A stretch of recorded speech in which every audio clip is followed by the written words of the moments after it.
Good evening.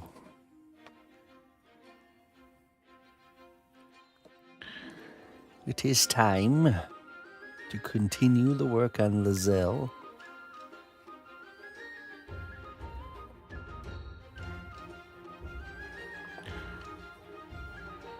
I think we will begin with sculpting her foot this evening.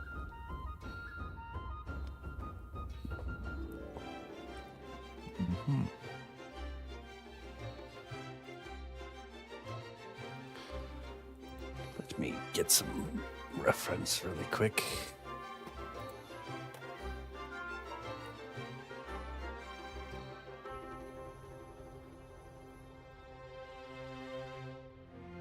Hey, Snap.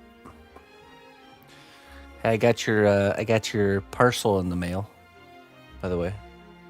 Thank you very much, my friend.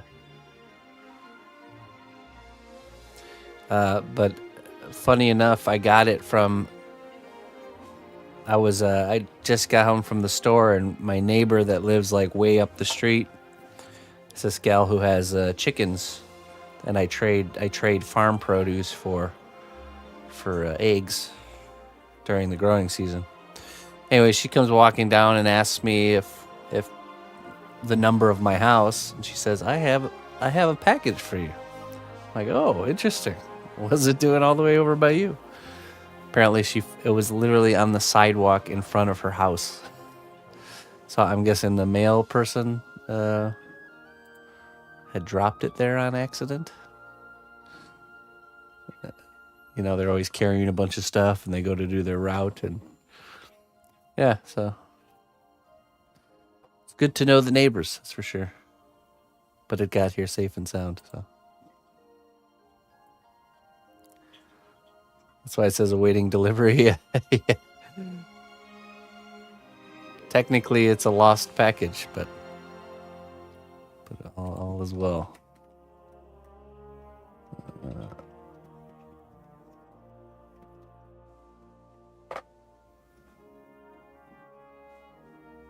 Wait, what the? Okay.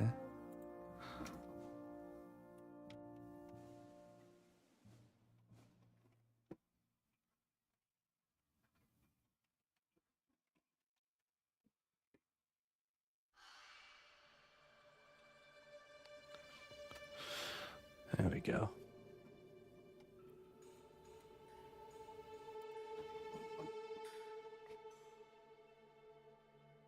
Oh.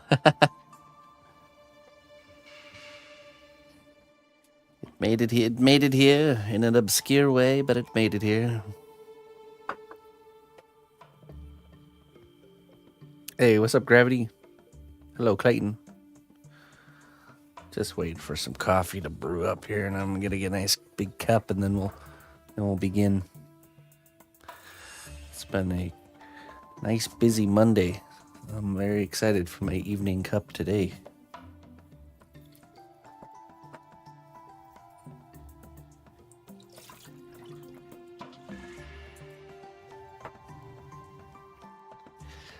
A nice evening roast.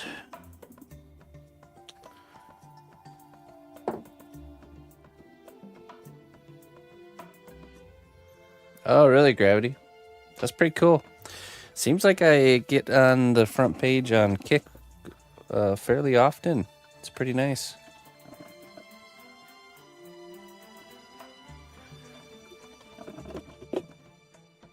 I do have to say, it's pretty nice.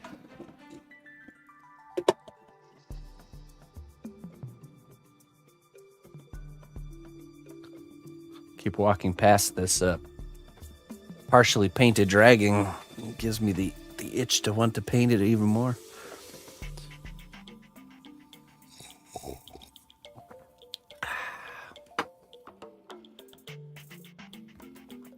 Now we can start.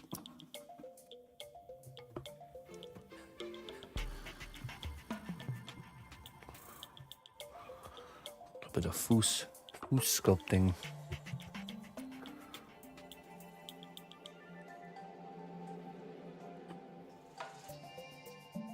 Okay, so the upper body's looking good for her. We do need to sculpt the bun here. something, yeah.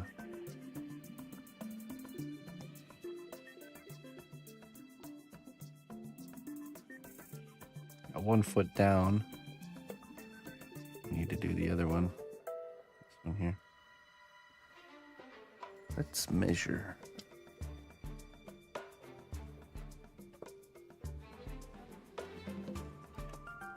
Yeah, it does. Definitely a lot of riffraff, but that's to be expected. To be honest, that's how it was on Twitch for the longest time. And all the youngsters grew up. Now they're all telling dad jokes.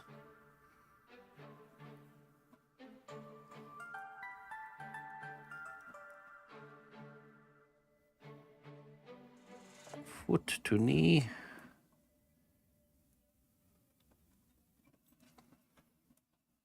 There we go. Let's see how we're looking here. Knee, foot, okay, that's pretty much right there.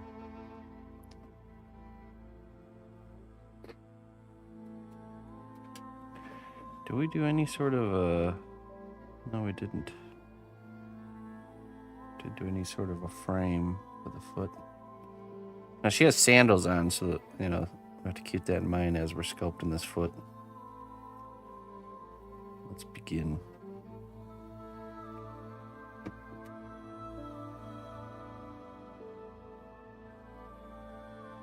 Also, the way this foot will be kind of bent will be at the toes.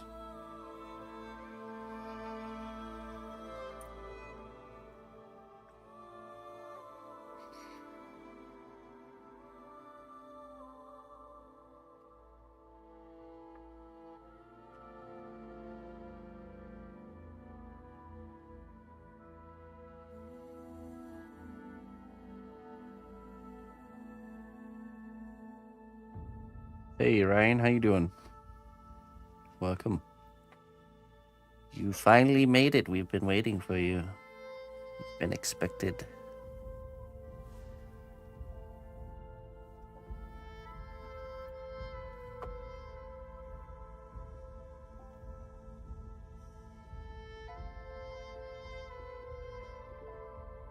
Ryan, is that you, my boy? My boy's returned.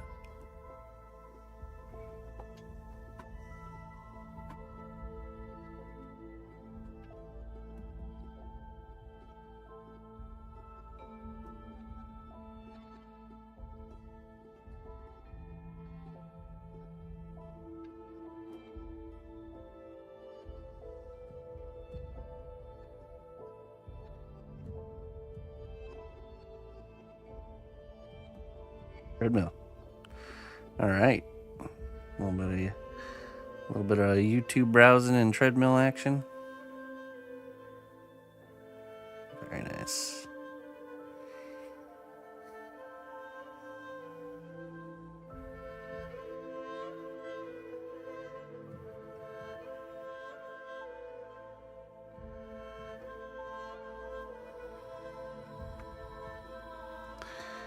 Hello, Mr. Sarab.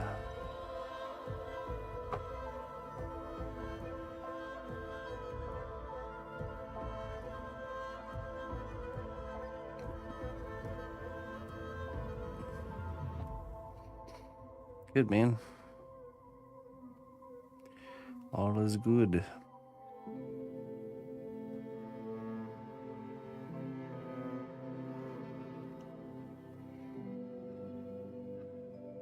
How about you? Had the first real blast of spring air, and man, it's exciting.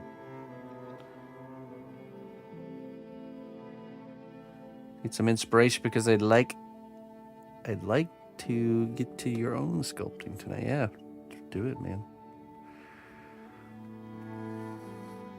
One step at a time. One small commitment here and there really adds up to something, doesn't it? Good evening, Mr. Jones. Took a walk in a t-shirt and everything. Yeah. Yeah, it was pretty nice here today too, man. I'm gonna have to get my seed collection out and ready. Good evening, Mr. Greg.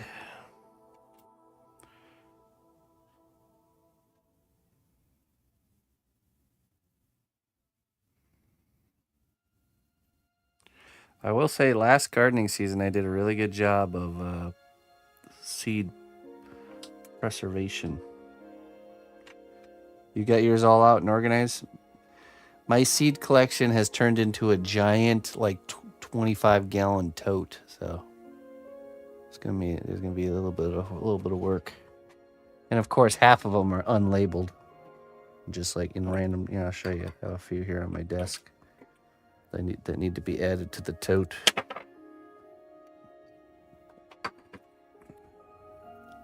This one's labeled, thankfully, onion seeds. This one, some sort of flower. Jeez. Why do I do this to myself?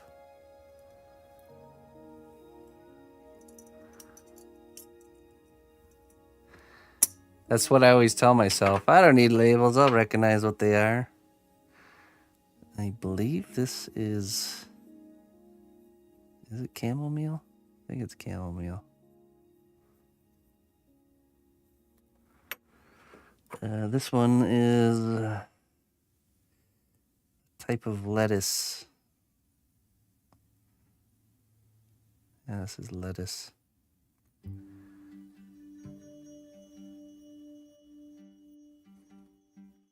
I think. Not that kind of lettuce. It's the kind you have a salad with. What else do I have over here? Oh, I had got some seeds from Germany. Those are in packets. I know what those are. I got some stuff I'm not supposed to even be able to grow in this climate that I will still try and grow because that's just how I do it. Like, let's see here. Chamomile. Got some saw palmetto. It's from the coconut family, palm tree family, and maca root. Oh, maca root seeds. Got 2 packs of those. Very healthy, maca root. I believe it grows kind of like ginger and like turmeric.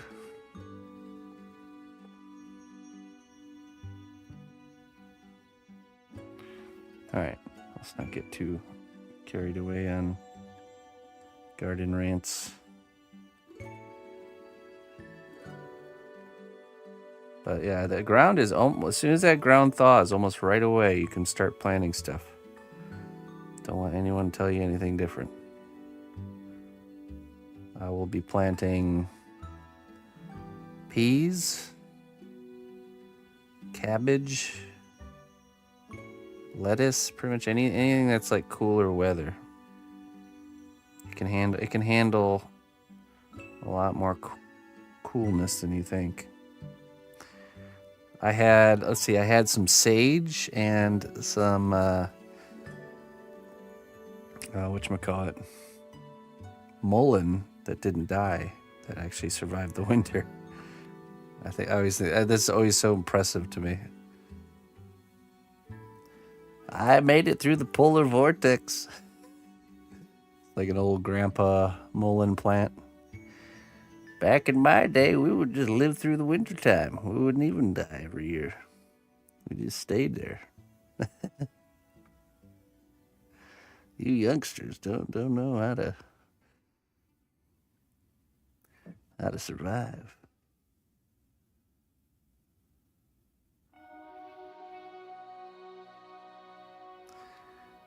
I'm really curious. So the garlic experiment, we'll see the results of the garlic Now remember, I had learned that the size of the garlic bulb is directly related to the size of the clove. So this year I only planted the large cloves. So technically I should get just nothing but really big garlics. So we shall see.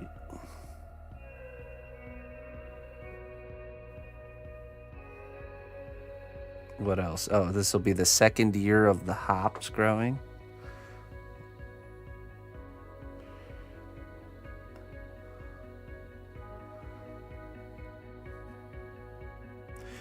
I'm still on the fence on if I want to do any squash. I really think I should not do any squash, but I just like to grow squash. So it's kind of like, it's a painful thing to not do.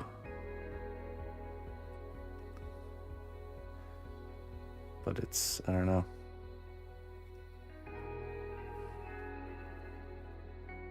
Uphill both ways, yeah, right?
I'd like to get all seeds from volunteers. They seem so much healthier than... Yeah, exactly. Totally. My best performing plants are always volunteers. It's got to be something to do with like, you know, almost like it's technically, what's the word I'm thinking of? Almost like an evolution. Like getting very used to that particular climate and really just used to your grow space by having like the next generation from the same plants you've grown in your yard years prior. Like they slowly, like these strains will slowly adapt to your climate. There's definitely something to it. Little micro adaptations, you know. You should change the locations of your veggies around every year. I have not done that a single time, and I don't plan to. They always say that you should rotate your crops and stuff like that, but I don't know. I'm not sure. I'm not a real conventional gardener. I break all the gardening rules. Because, you know, I've seen people grow like potatoes in the same exact spot for like, you know, like 10 years straight with zero issues. As long as you're like, you know, as long as you're putting the nutrients back into the soil, it doesn't really matter.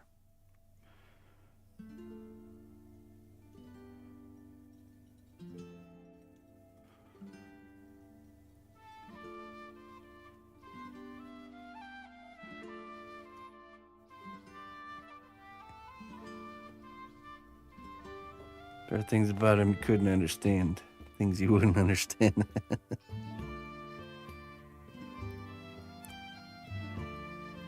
Yeah, I've pretty much grown garlic in the exact same spot every year.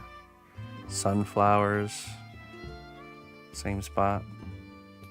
I have I have changed up the location of the tomatoes, though. I have done that.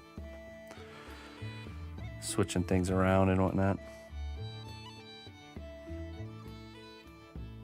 I don't think I'm gonna do the Three Sisters this year. Because that area is completely different now.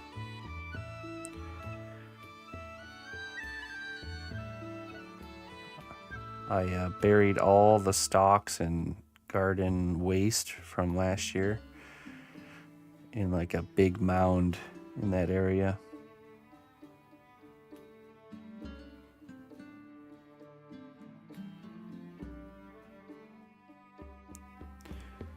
Right. Yeah, changing things up, not necessarily for plant rotation, but more of just fine tuning things, you know.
Yeah.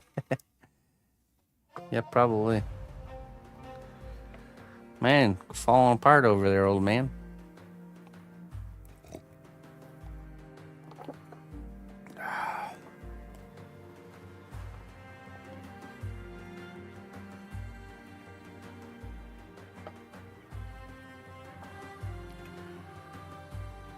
Where?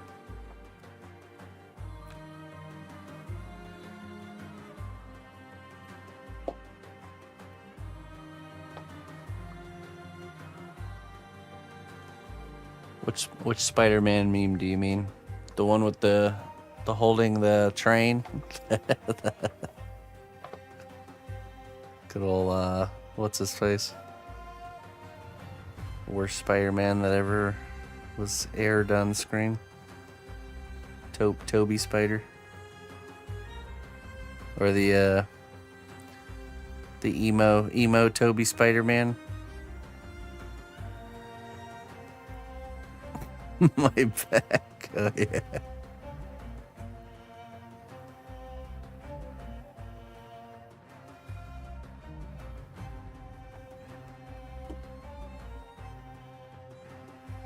Good old Toby Spider.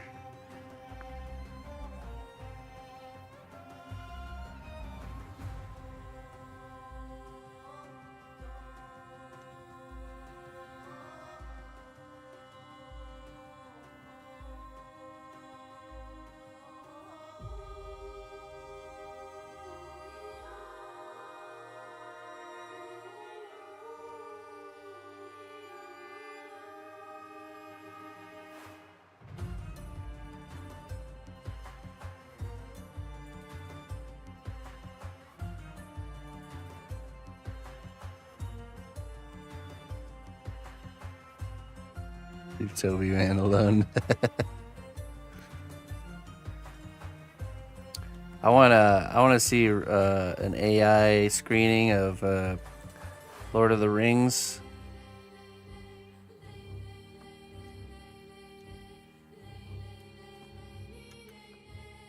With Toby as Frodo. It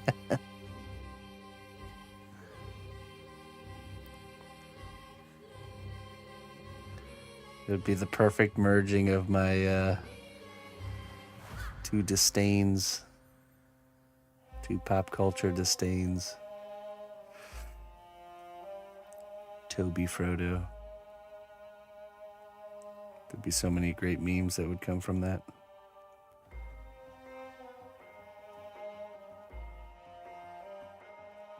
Toby, if you will.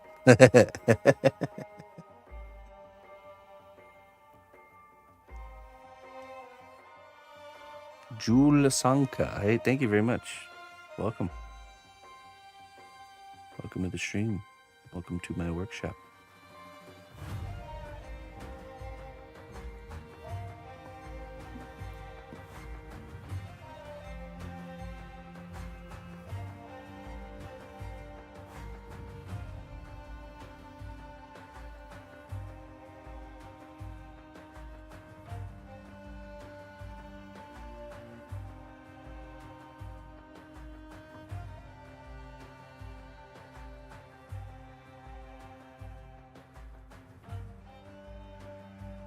I saw an AI generated. It was like all the characters from Lord of the Rings, but in their like trailer park forms. Oh my goodness, it's so funny.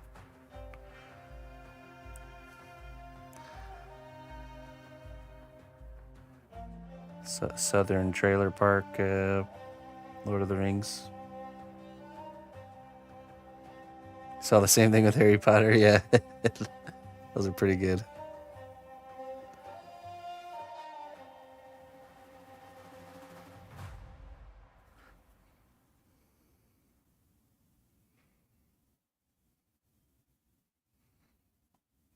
Evil Bilbo.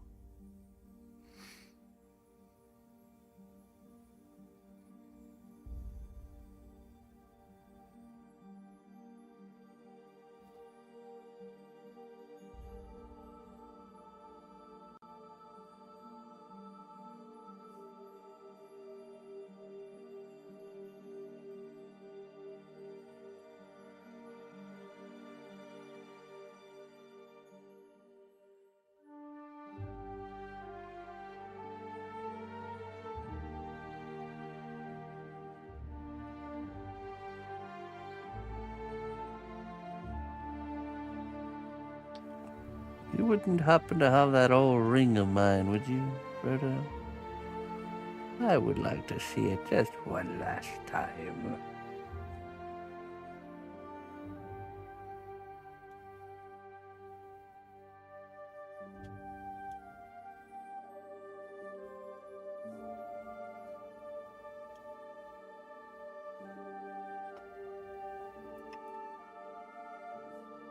Ah, pity.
No, Tifa.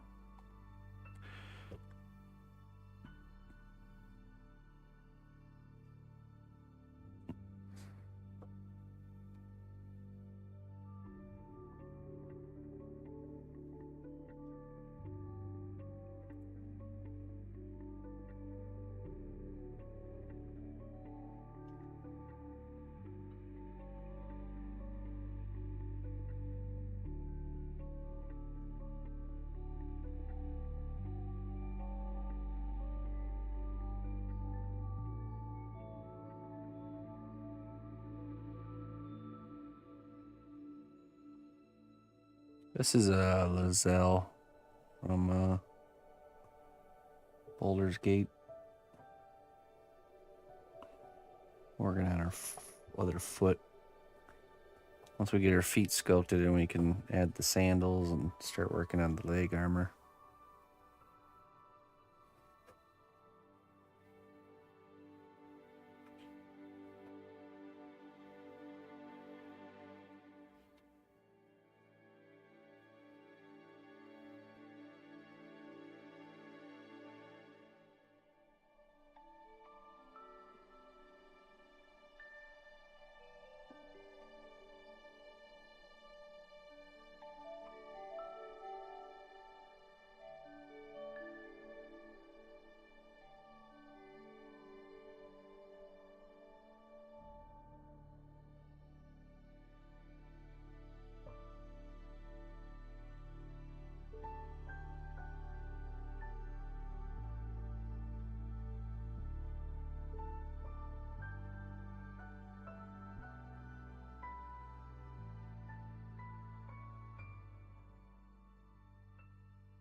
This is day 18.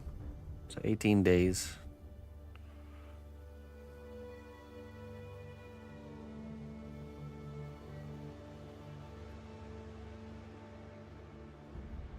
We have started her weapon, the sword, as well.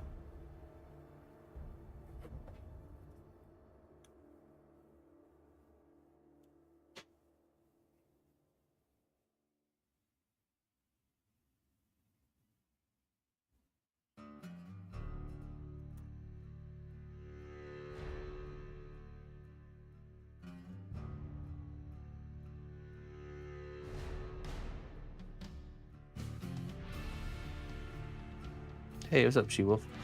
This is it's a type of polymer clay called Cos clay. You can type in !clay. It'll give you a link to the site.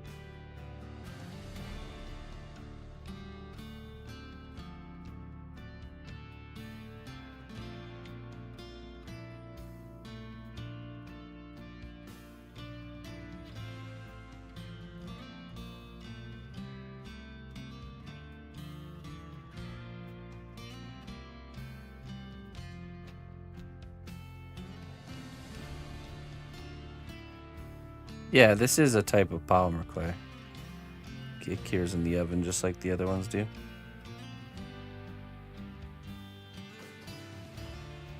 I am from America.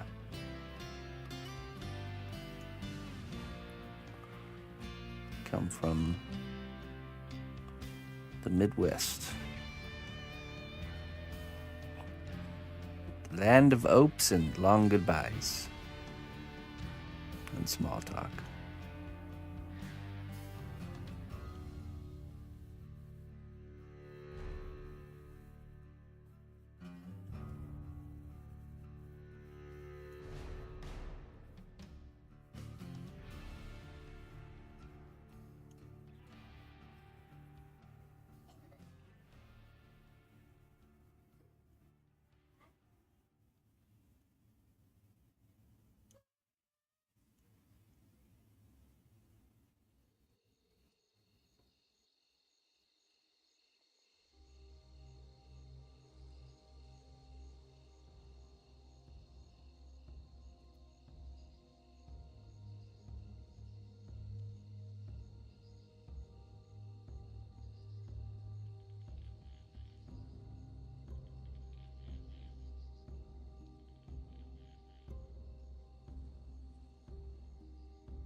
Well, I normally don't take coin from magic, but this is a special case.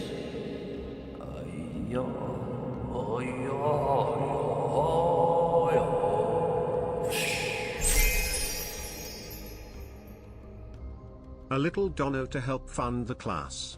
HUGS. Hey, She-Wolf, thank you so much for that $100 tip adding to the class fund. I appreciate that very much there, She-Wolf. Very generous of you. Thanks for helping keep these classes going and keeping them free. Supporting my work, I really appreciate that. I'm looking forward to it. I really think it's going to be very insightful for a lot of you folks that have never done anything mechanical before. I think we can really get everyone off to a good start. So at some point this week, I'll be putting together a video that will lay out the tools and materials everyone will need for the class. And I believe it's, let's see, what did we say is starting? The 23rd of next month. Is that what we said? Hey, Dimitri, thank you very much, my friend. I do appreciate you doing that. Thank you very kindly. Good guy. That Dimitri is a good guy. Don't let anyone ever tell you anything different. But yeah, thank you so much, She-Wolf. I appreciate it. When sunset fell on a ripe field, it painted everything in red. Small boy stood on the hill. He saw the evil fire spread. Darkness and desperation was feasting in the village town, and people crying out loud, but the devil only laughed and danced around. Oh dear, abandoned Lae'zel, you just vanished in the abbeys of oblivion. The joy of life forever has gone. Yeah, I'm be teaching we have free classes here. Well, funded by the people. So the community raises the money and we put on how to sculpt certain character classes. So our next one will be how to sculpt robots. And you can go back at any time to rewatch any of these classes, start to finish. Just check out the playlists over on YouTube. But they're full start to finish, like comprehensive guides. Right now we're currently working through, we have one more class left for the dragon, how to sculpt dragons.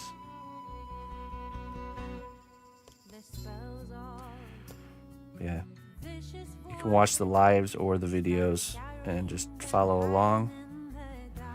And you can submit your work on Discord every week.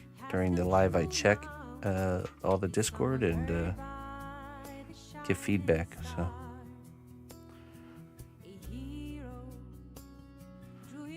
Hey, McFly, how you doing, my friend?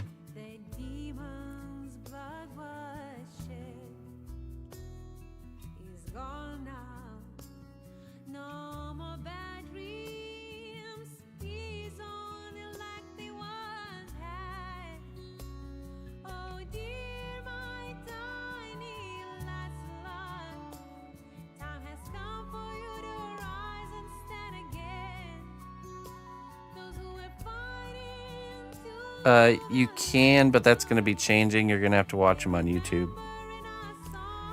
Twitch just announced that they're limiting their amount of highlighted hours, so and it's pretty limiting. You could just as easily hop over to YouTube and watch them there. With a mind full of courage and heart filled full of love.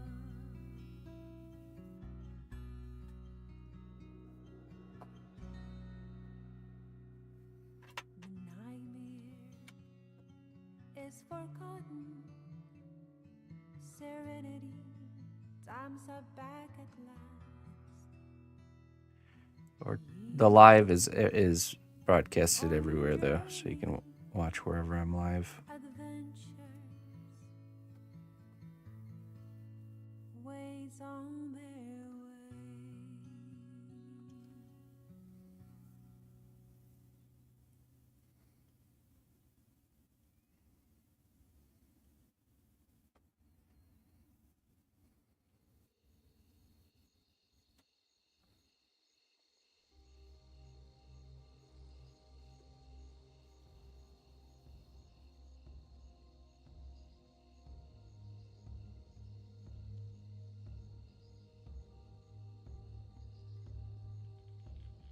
Dried her tears these 4 years gone, on my grave the setting sun. Be still, my dear, don't cry, for soon you will be at his side. Dark was the night, its wings were red, spread across the sky o'er thousands. Awesome. Be still, my dear, don't cry, for soon you will be at her side. Death is no man, death is no wraith, death is a bird flying. Death is no man, death is not fate, death is a bird flying, flying.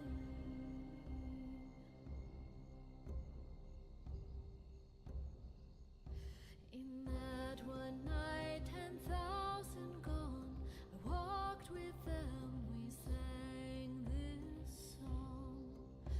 Be still, my dear, don't cry, for soon you will be at her side.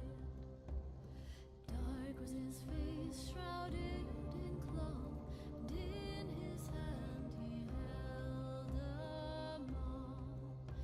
He let it fly and took my So this clay, would I take him when it's again? I'll show you. When it's cured, it's actually flexible like rubber. See that? So it's really is durable. Much better than other polymers. No man, death is no wraith, death is a bird flying. So yes. And death is not fate, death is a bird flying, flying.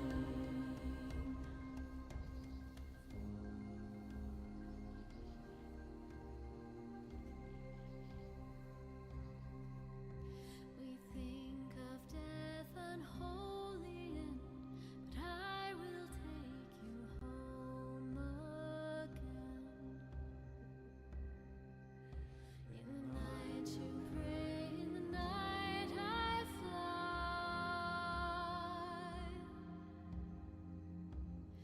and sing to you, death's lullaby.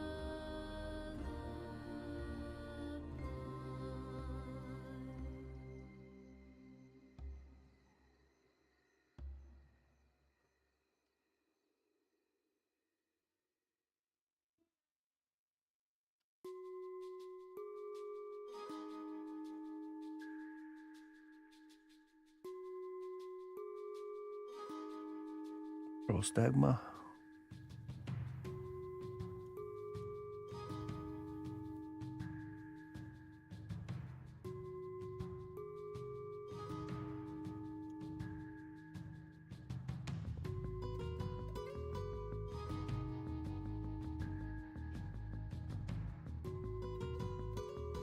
Yeah, I mean, most polymers, even if they're thick, they can break too. You know, this stuff completely changes that.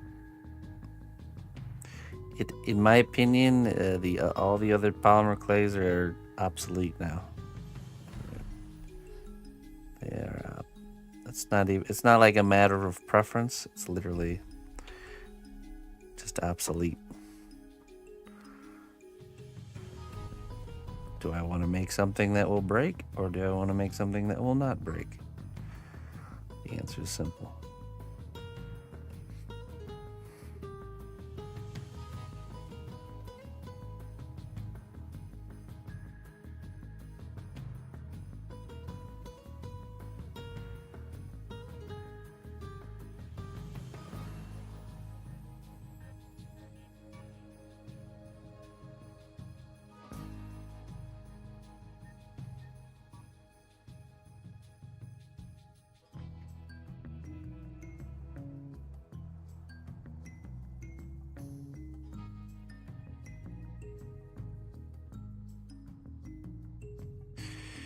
Yeah, now it's just the nature of what the nature of polymer clay has been. Yeah. Now it is very important with this stuff that you do cure it at the right temperature, which is 275 Fahrenheit, 135 Celsius. If you don't, then it doesn't gain its flexibility. But if you bake it and you do it wrong, you can just bake it again. It's not like it's ruined or anything. If you do goof it up.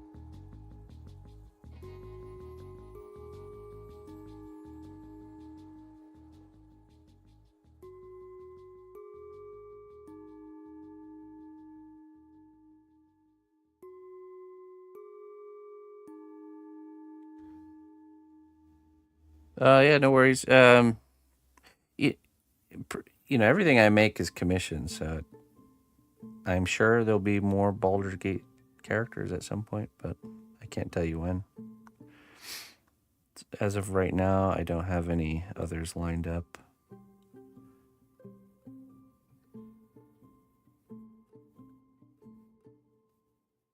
But you never know.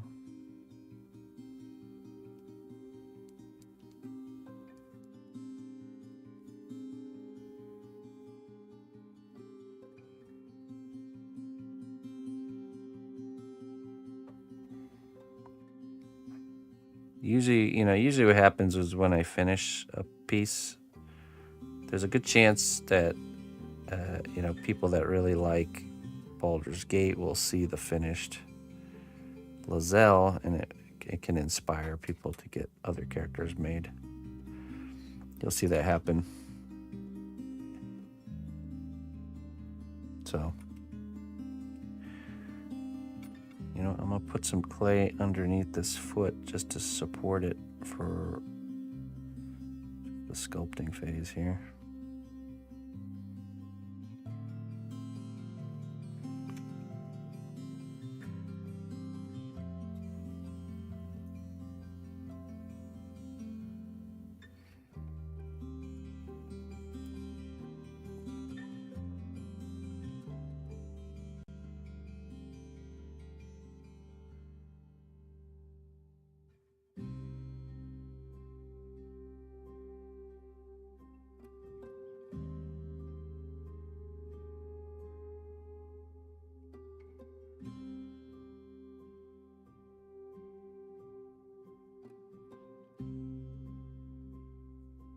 It can vary quite a bit. I do all my price discussion via email. So if you are curious, I can definitely answer. You just gotta shoot me an email. Let me know what you had in mind. And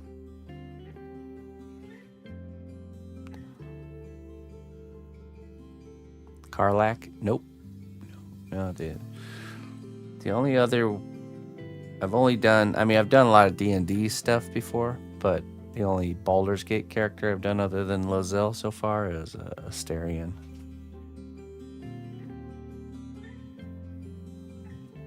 Good old Astarion.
Hey, what's up, Ducks?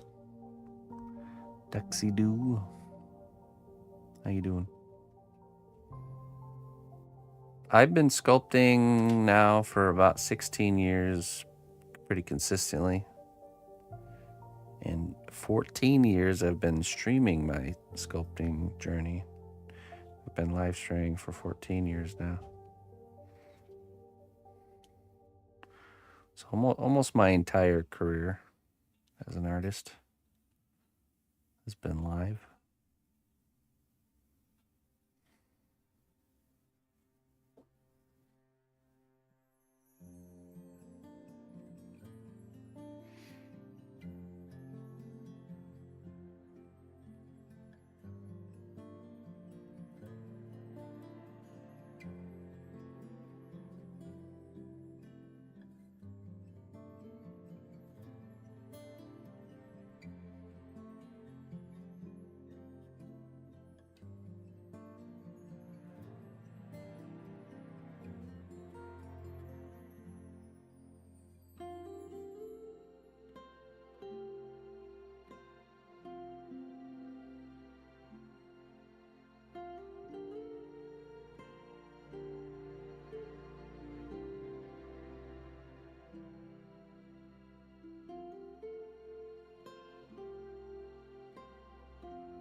I was, yeah. I was the first non-gaming partner on Twitch. Before me, it was only games only. I broke the seal.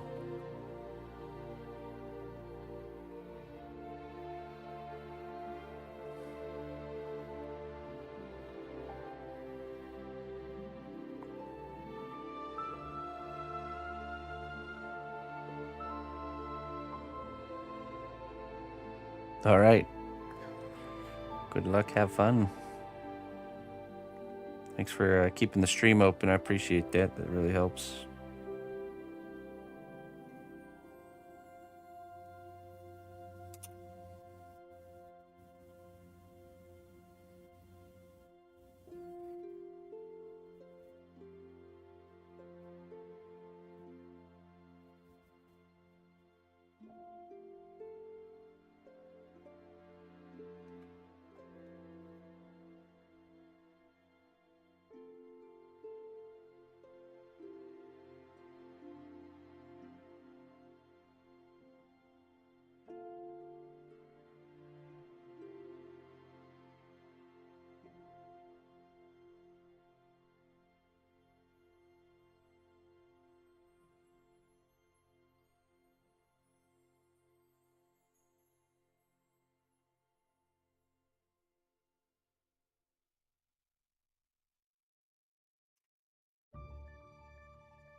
Oh, nice. Yeah, I made the mistake of playing too much of the early access. So I'm having a hard time getting back into it and getting past the first act because I.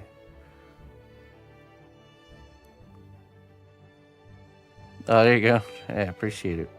Thank you. Yeah, I binged the heck out of the first act when I was in early access, and now I'm like wanting to play, but I'm starting over. It's just such a drag to like redo the first act.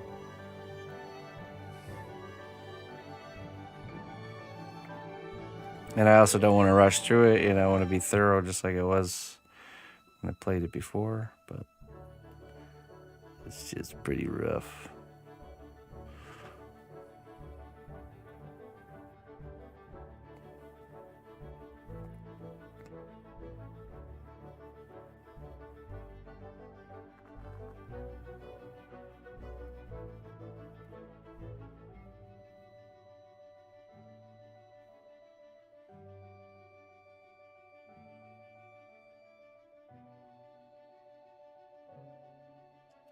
Hey, what's up, Blurry?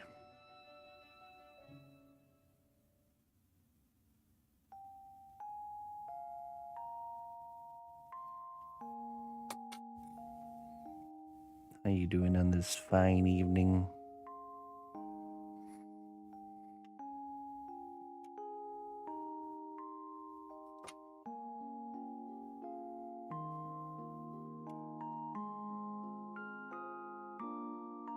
Yeah.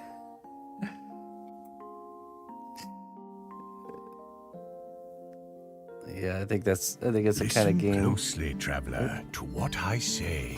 Twitch Prime does not even cost a dime.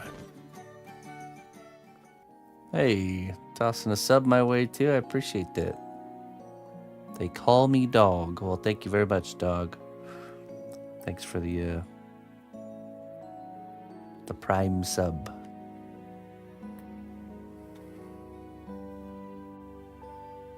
Thank you very kindly, my friend.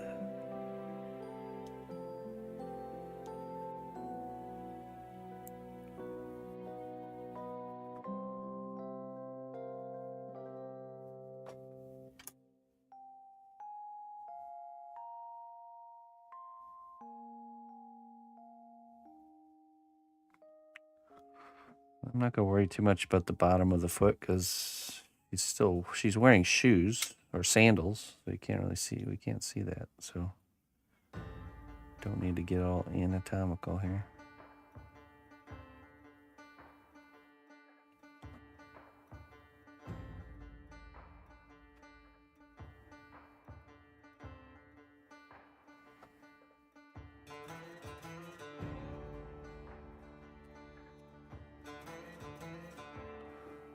Let me brush these toes and get them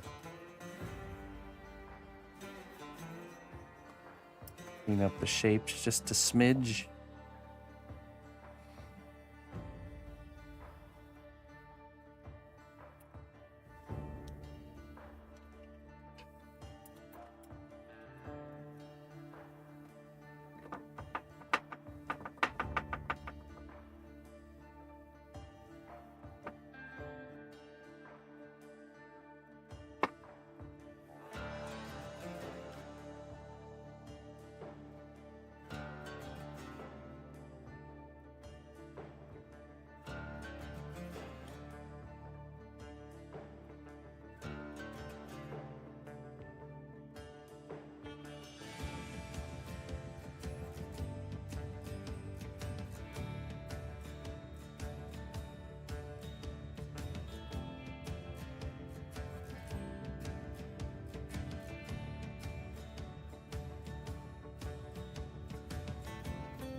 Hey, Rachel. Good evening.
Okay, the tool to do the toenails now.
Tis but afoot.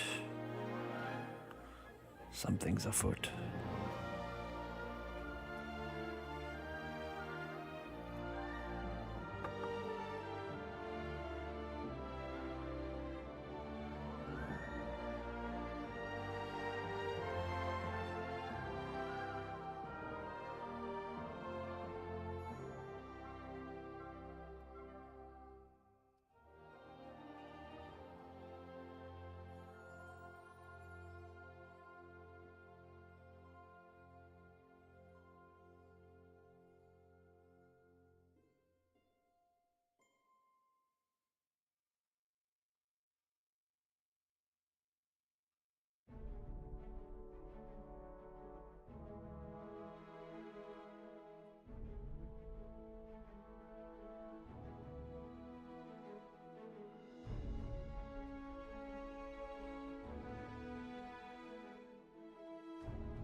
This was one of those tools I picked up at that polymer clay convention in the Czech Republic. Got a really nice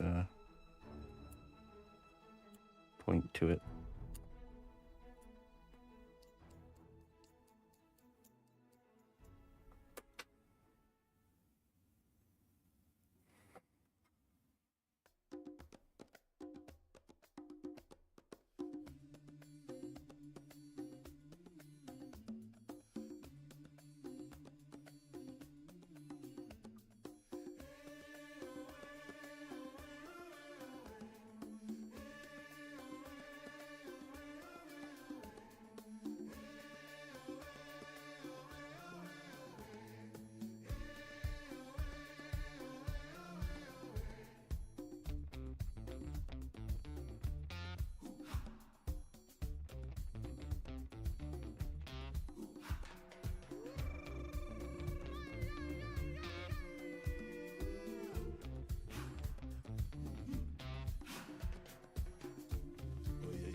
Okay.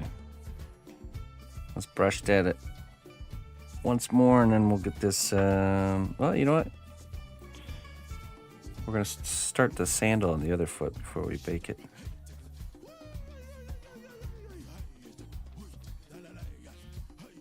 Should be no problem.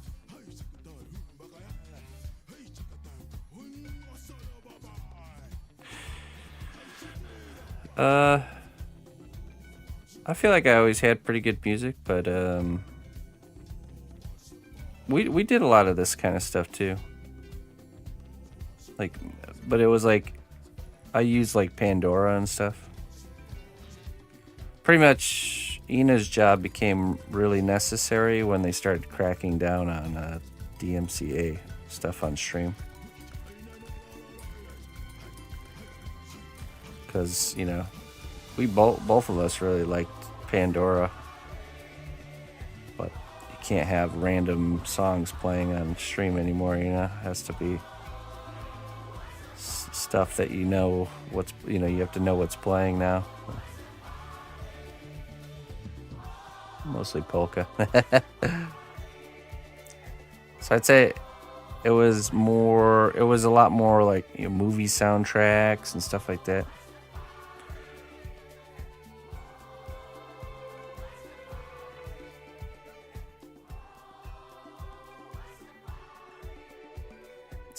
Some regular music too.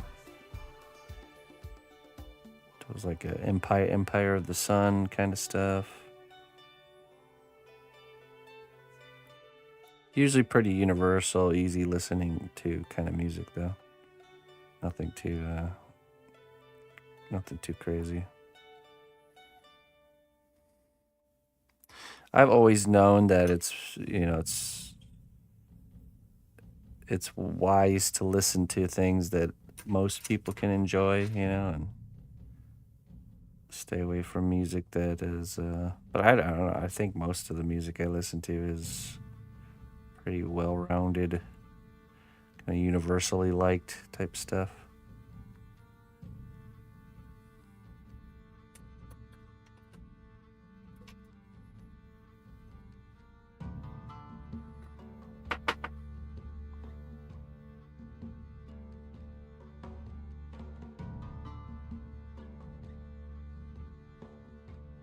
Right. Nothing that's trying to take over the foreground. But I mean, you could go listen to like working beats on our playlist, and you can see exactly the kind of stuff that's some of the kind of stuff we were listening to. Good old working beats. She made that playlist too, though. We just cut everything out except for game soundtracks once the crackdown happened.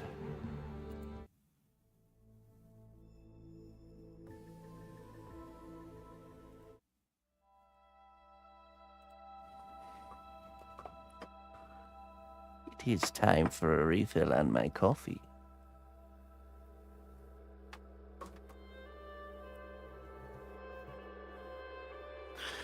I think you caught me on a day where we were getting a little crazy with the rock playlists we visit from time to time. Oh yeah? I think that's kind of decaf. No, I've gone back to coffee, but only in the evenings. So just no morning coffee. But now I get this wonderful evening treat.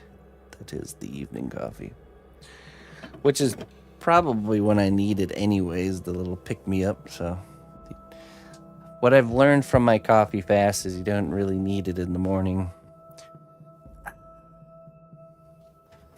Fully leaded.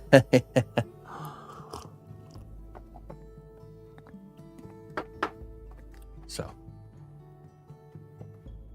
are you like me? I don't know. Oh yeah, I can drink coffee. I can literally have my last sip of coffee and then go to bed and like fall asleep 5 minutes later. I've always been like that. I've never had coffee like stop my sleeping protocol. It's like almost as simple. Me falling asleep is literally like I push a button right here and it's like sleeping in 5, 4, 3, 2, 1, and that's it. Ina is very envious of my ability to just fall asleep. She'll be like in the middle of talking, she'll be like talking to me and stuff. I'm just out.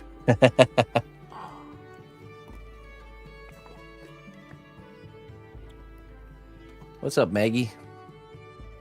Yeah, I think that music you're listening to is pretty normal stuff there, Farrell. Nothing too crazy,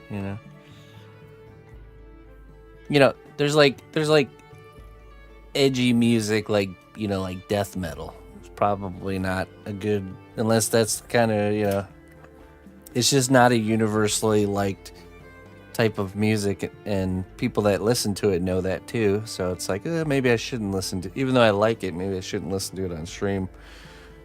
It's just gonna push people away. You're limiting your audience then because of that one detail. So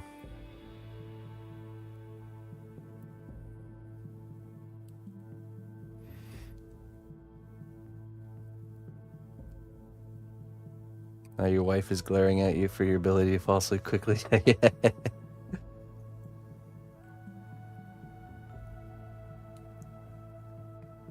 I love the hard music, but hate if they're streaming. Yeah, I know. But what I'm saying is, there's certain music that you just know not everybody likes, and that's.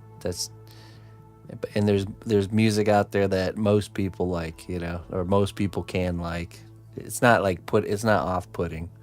That's what you should think about when you pick music to be on your stream. Is I don't want people to be pushed away by the music I'm listening to, so that's just my philosophy on what music should be listened to on stream. Now, our music is picked for a specific reason of creating a certain type of environment, creative environment, and also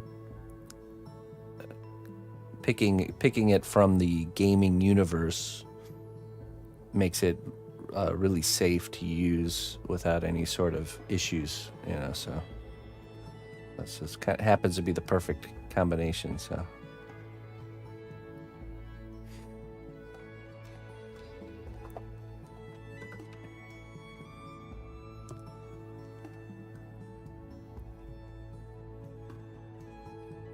I've always said there's just probably a lot of the best music of our time comes from just game soundtracks that no one really thinks about it, but really some of the best music we're experiencing is in the games that we play.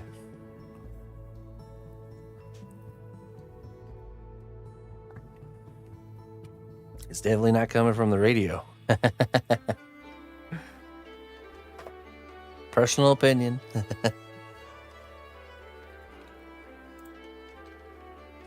All right, let's see here.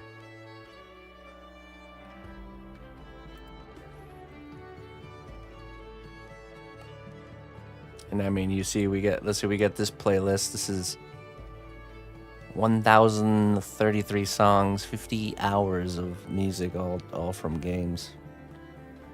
And that's just the version 1 soundtrack. We got version 2 in the works too.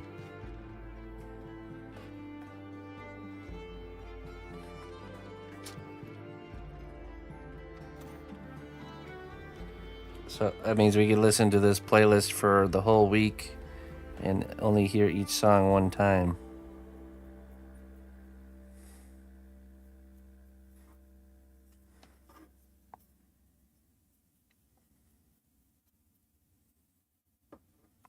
What if we did that? What if we didn't shuffle the playlist and listen to it? And so, like, literally you could tune in on, like, at 10 o'clock on Wednesday, and every 10 o'clock on Wednesday is playing the one particular song. And it'll be like a certain, there'll be certain songs that play like right at the end of stream on Friday, and we just know it's the end of the week just by what song is playing. We'll be able to tell what day and what time it is based on what track is playing after like a year or two of doing that.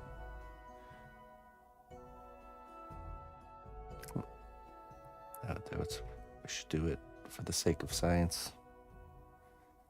An experiment.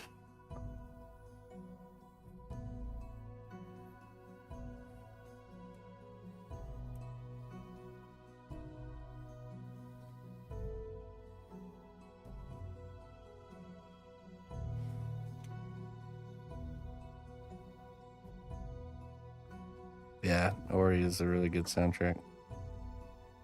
Isn't that what's playing right now? No, this is Minecraft.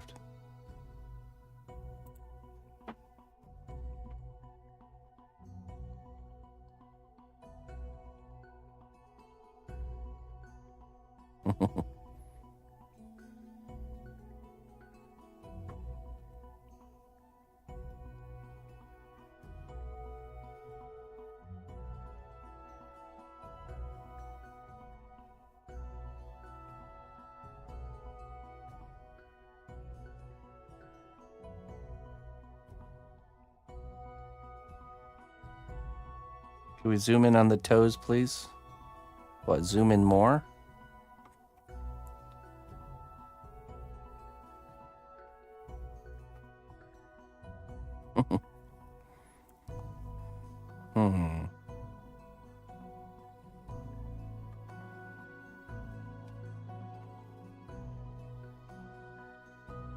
Enhance. I don't know. I don't think we can.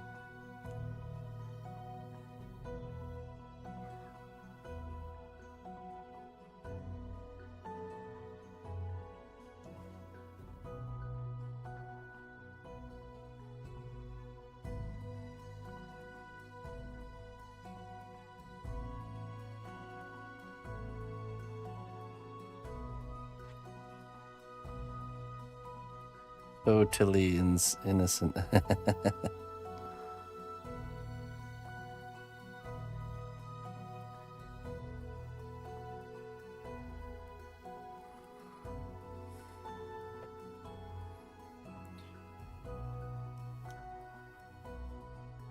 see, we need to get our sandals looking good here.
Be a little bit more heel.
Listen closely, traveler, to what I say. Twitch Prime does not even cost a dime. Hey, El Nanos, thank you for the 10 months, my friend.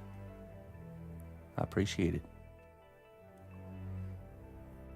Thanks for continuing to support my work with your Prime sub. I hope you're doing well on this fine evening.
Oh, I wasn't sharpening it. I was there was glue on it that I was kind of scraping off with the knife. I could see making a tool out of an airbrush needle. Definitely. I would thicken the handle though. I would add some material to the where I would hold on to. You know, just add some epoxy clay and build a handle for it. But yeah, I wasn't sharpening it.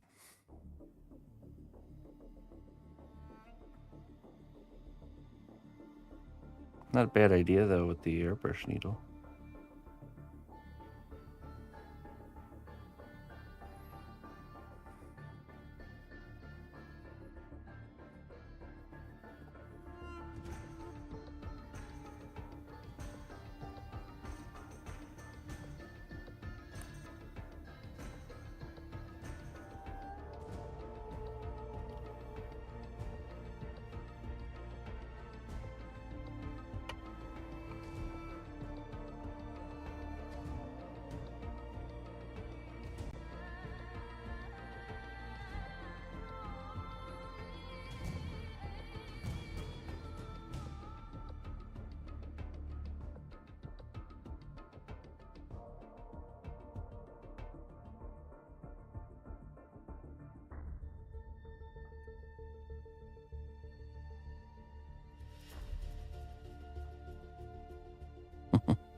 Overwhelming. Okay, let's do the straps on the sandal now.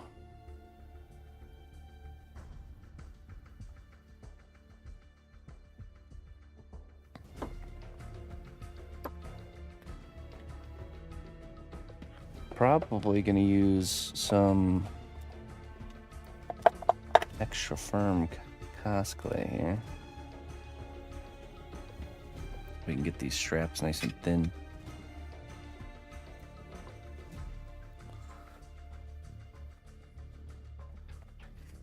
I'm tempted to go all the way up to the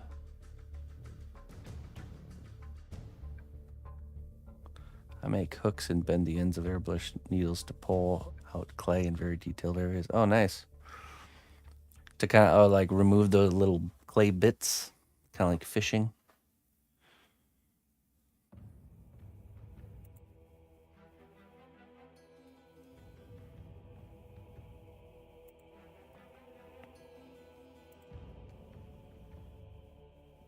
Okay.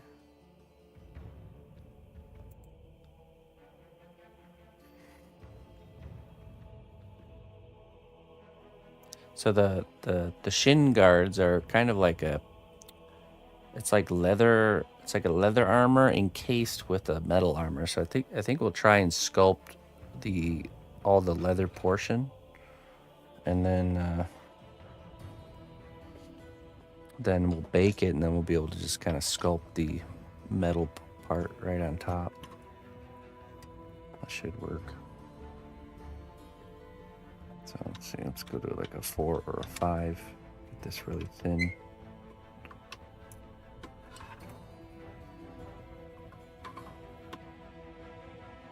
That should do it.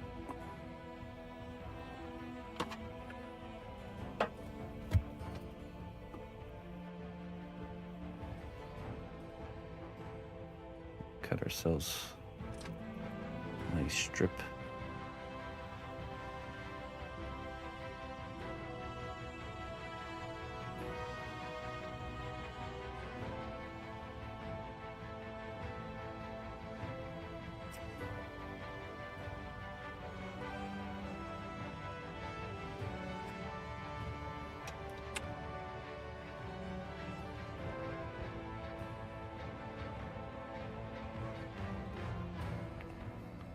Should do the trick.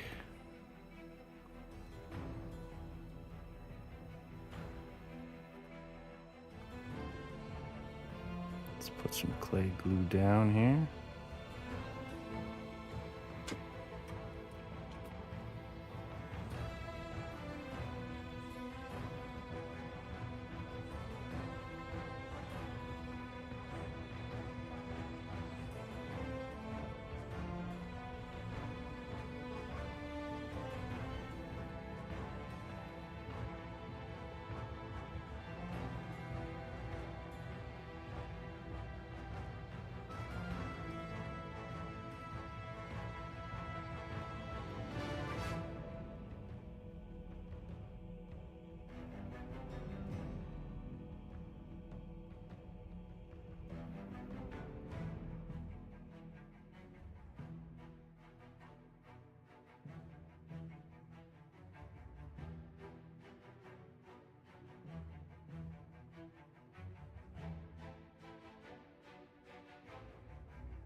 Oh, nice sound.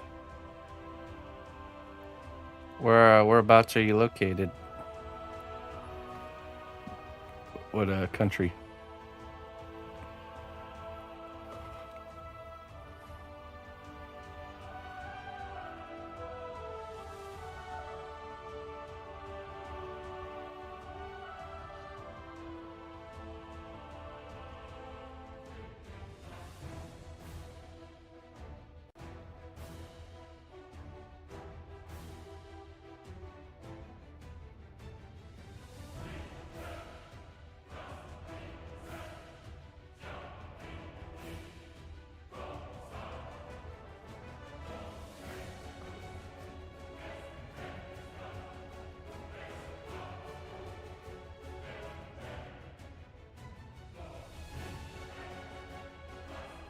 Oh, okay.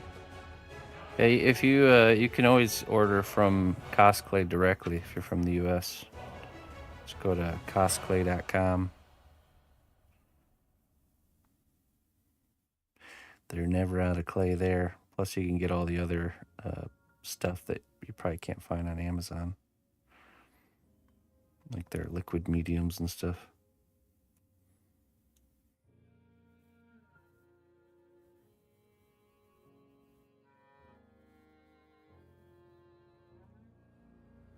That's good if they're out of stock on Amazon. Then that means they're doing very well.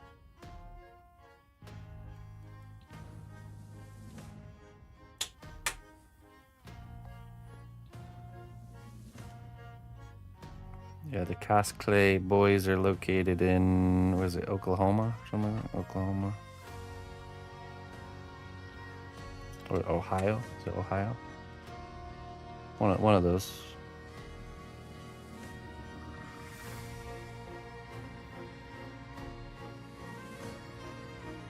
Ohio. I always mix those up. Cleveland, Ohio. One of those O states.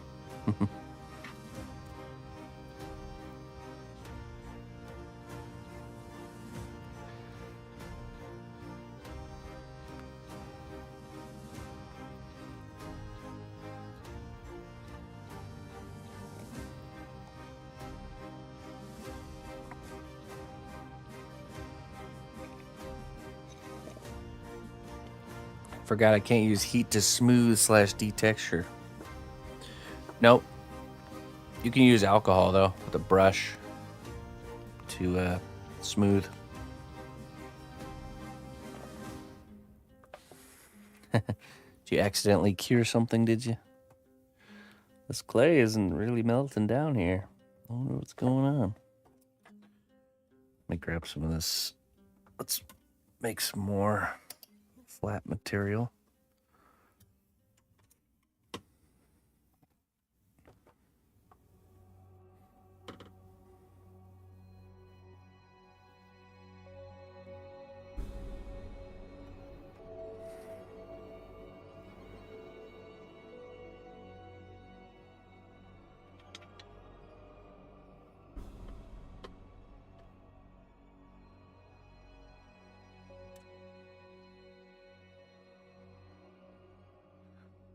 This is the super secret extra firm cast clay.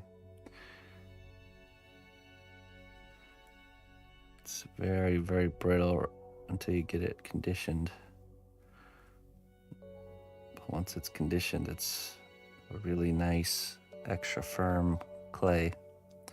Great for doing really thin pieces or really small pieces. Let's see here.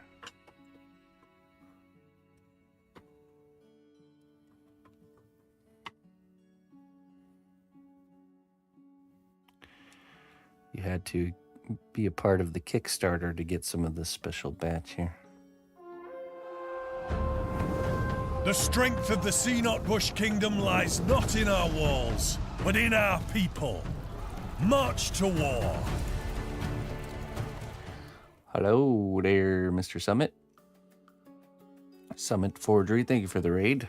Welcome, raiders. How you doing, my friend? Come on in, folks. We're sculpting a Lae'zel from Baldur's Gate 3. come in and stay, pull up a chair and stay a while.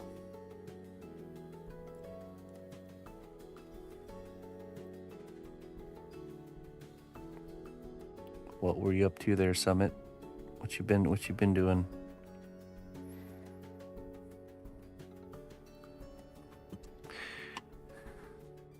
What is the news as of late in the realm of Summit Forgery?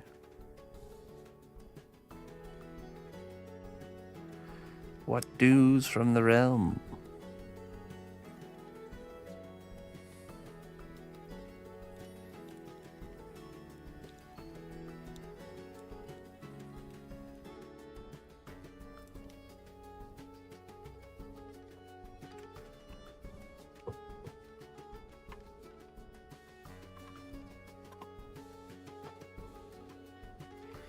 Some wizards, oh. You have me intrigued. Immediately interested.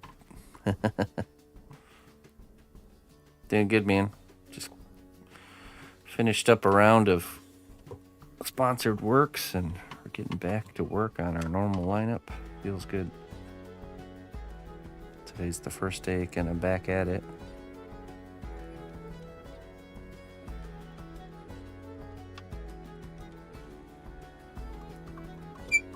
Making some swift progress.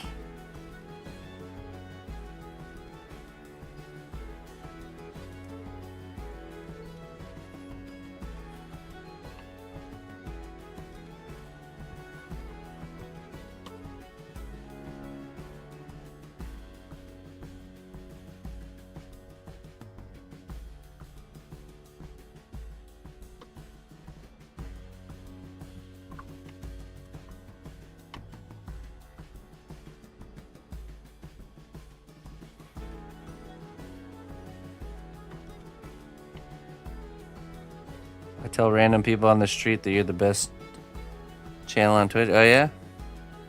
Do you really?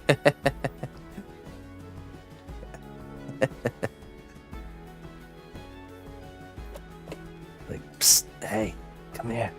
I have a secret. Come here, let me tell you something. If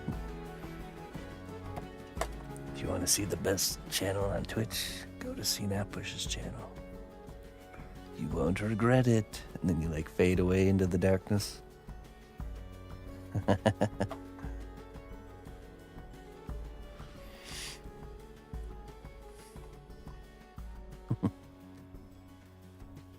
I appreciate it.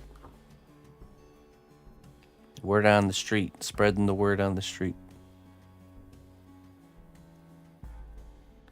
That's what you do. You tap someone on the shoulder. You say, "Word on the street is cnotbusch's channel's the best one on Twitch." The word on the street, yeah, because you're making it the word on the street.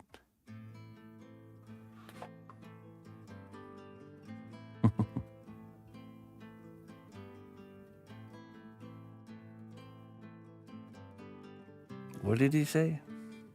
Yeah.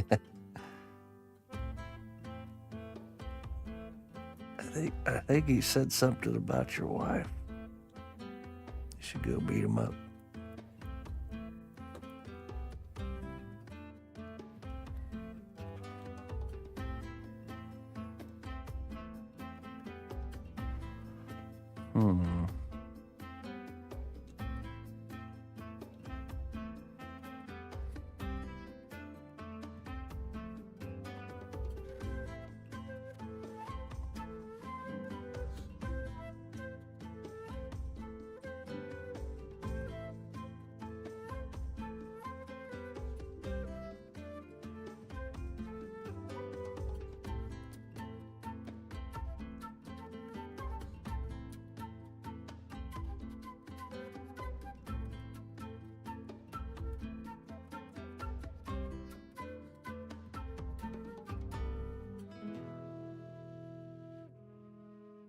You know, we could make some CNOT tracks. You ever seen those like rolled up pieces of paper? stuffed inside park benches and stuff.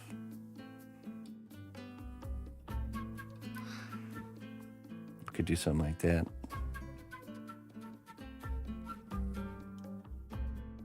Might be enough Hail, more. noble ally. Please accept these treasures as a gift for your unwavering service to the kingdom.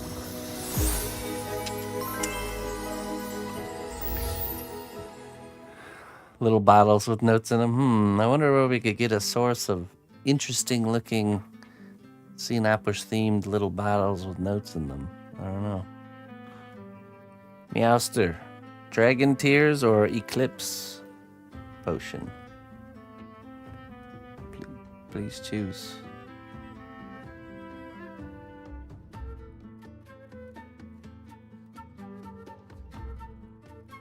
Dragon Tears.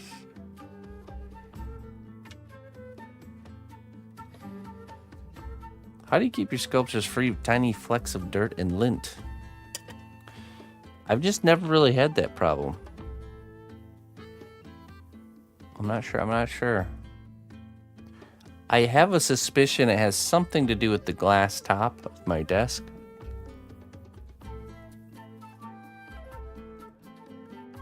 Maybe. But yeah, I've never really had that issue. There's a spell of protection around my workshop against flecks of dirt and lint. All right, let's see what we got here for you, Meowster. Thank you so much, man, for the continued support, and thank you for being a tier 2 sub. Appreciate it very much, my friend. Let's see. Like the mighty oak tree that grows from a tiny acorn, greatness is a journey that begins with a single step. Yes, indeed. Yes, indeed. Yeah, think about it. Think about it. A giant acorn tree comes from one singular acorn.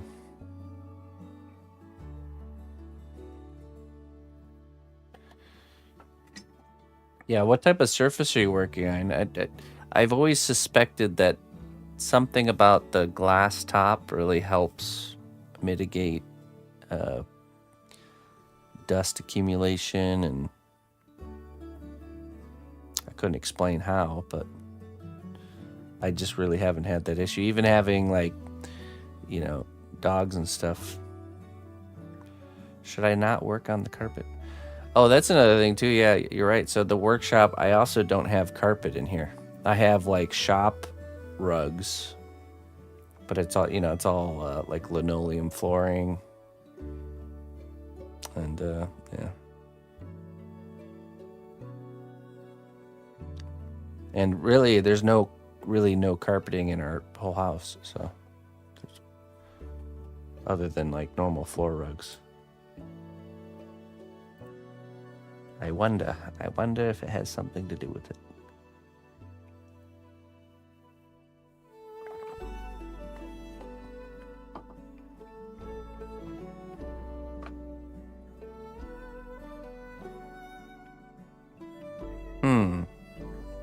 Plastic cutting pad from Michaels. Yeah, you know, I've always thought cats would be a bigger issue than dogs, because dogs stay on the ground and stuff that falls off of them just goes straight to the ground. Cats usually get higher than the tabletop level and transfer dust and particles above your workspace, you know. But again, I'm not too sure. I don't have cats, so. But I had a larger dog and a smaller dog. Now we just have the smaller dog, but I never had an issue with. The only time there was ever an issue is if something fell on the ground. Then it would be like, yeah, then it would get tainted, but otherwise nothing would really happen.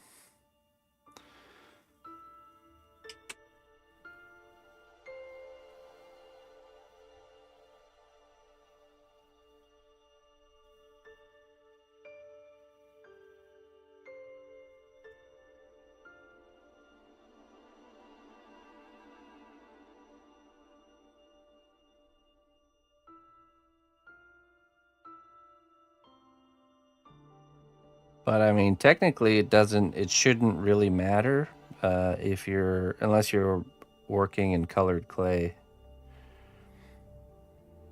Because, once you paint the piece, it doesn't matter what the clay itself looks like.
Effect on the texture, yeah.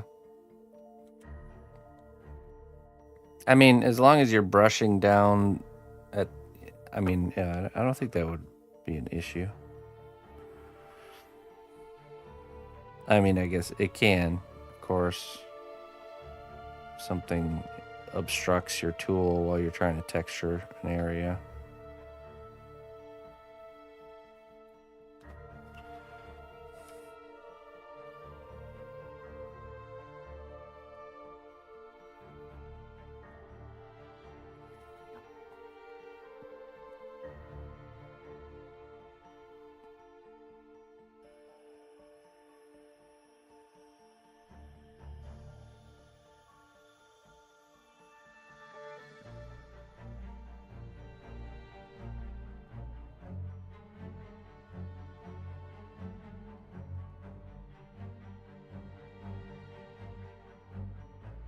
How you been?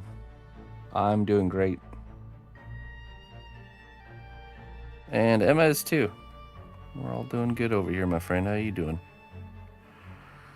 Just living and learning and growing.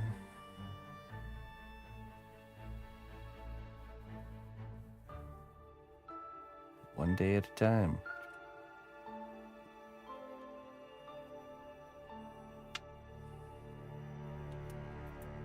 Doing good. Good. Very good.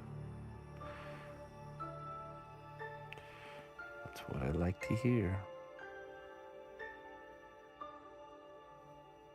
Taking life one day at a time.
Am I planning on going viral? Totally. I have my be going viral schedule planned out. I'm thinking in about 2 hours. 2 hours. You guys can make that happen, that'd be great. Go ahead and get on it.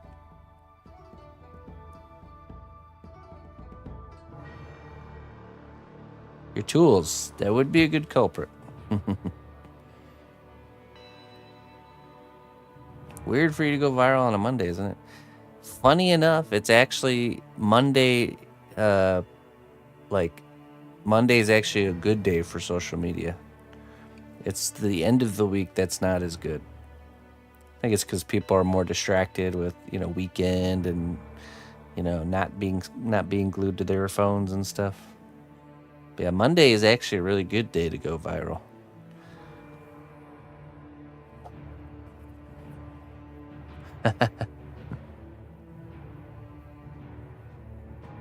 Everyone's burnt out from the algorithm by the end of the week. I think it's just more of, we all tend to be more busy on the weekend, going to, it's like a toxic relationship, just getting out, going outside. Usually most people don't work on the weekend, so yeah.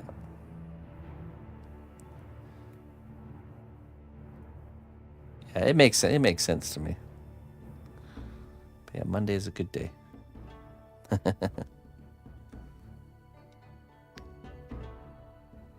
Would be awesome to take a workshop with you in Europe one day. Yeah. Well, I do go to Germany, trying to go there once a year, because my wife is from Germany, and we go and visit her family and stay there. So this last October, we stayed there for a month. And we built a second workshop setup, believe it or not. All of this that you see here, we recreated it over in Germany. So every time we go, I try to set up. We try to bring more equipment and set things up a little bit better. So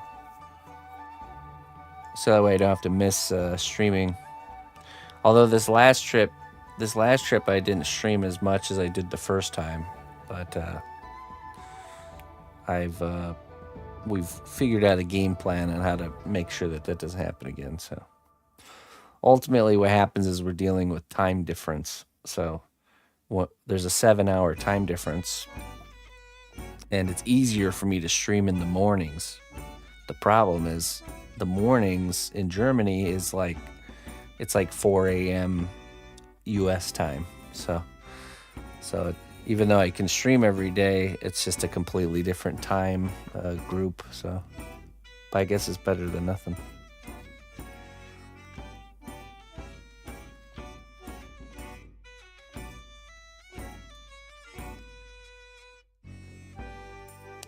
Just gotta switch out the clay out for something a little more plastic and some fiery sticks.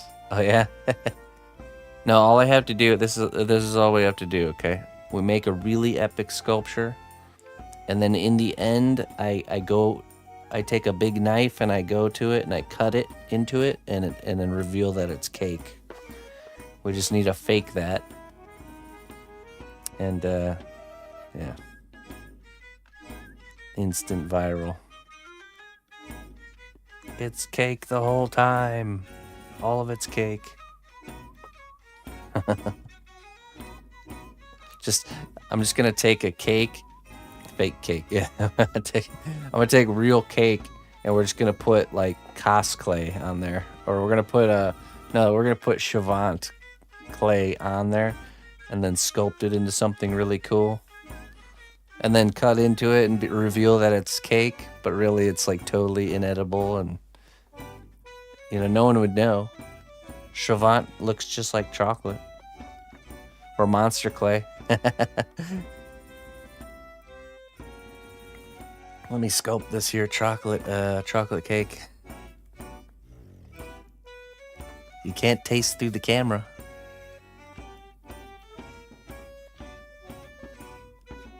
Gingerbread Space Marine. Nice. The cake is a lie.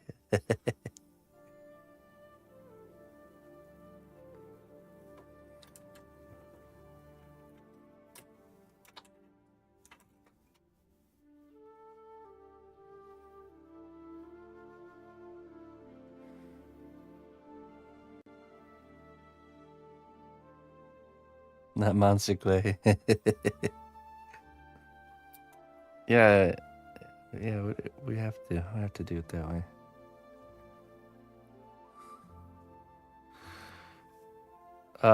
This is Lae'zel from Baldur's Gate. Lae'zel. She's a character from a game.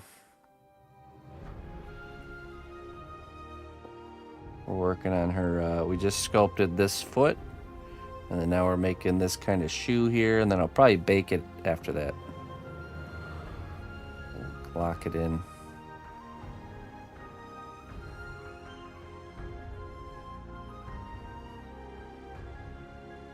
Thanks.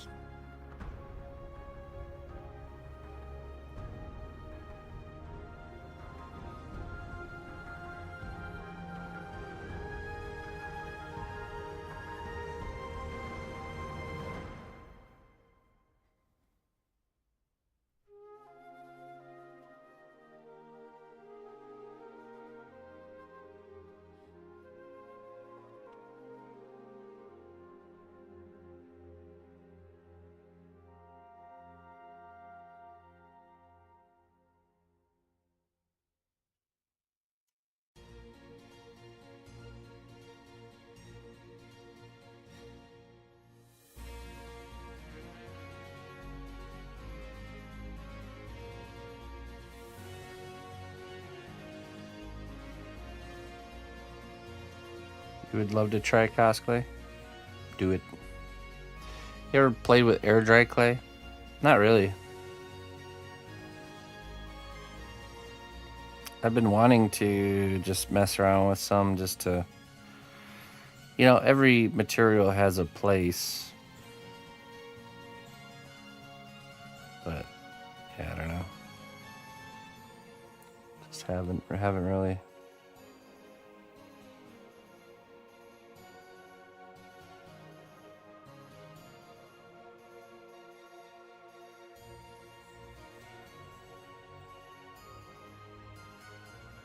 Oh no, that's terrible.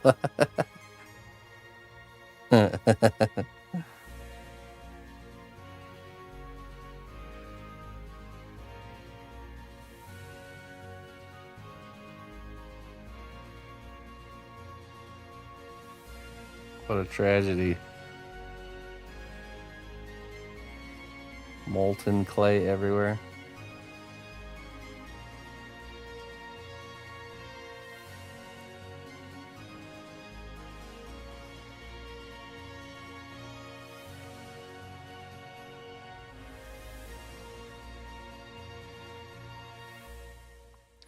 Yeah, that would have been, you would have had to like rip up the carpet. I'm not sure if you'd be able to clean that. Definitely not.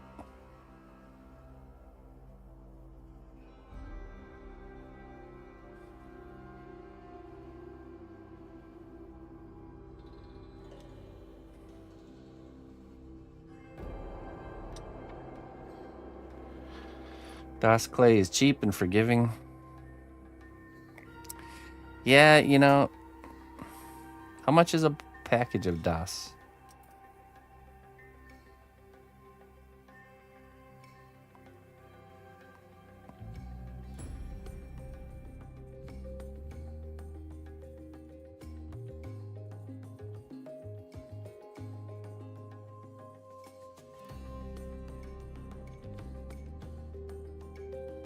You live in Colorado? Yeah. Hair is drier. I'm sure humidity has a lot to do with it. It's okay, so Das clay is messy. It's air dry, and I believe it has shrinkage issues where it's like cracking because of the shrinking. So it's just, I'd rather just use a polymer clay or epoxy clay.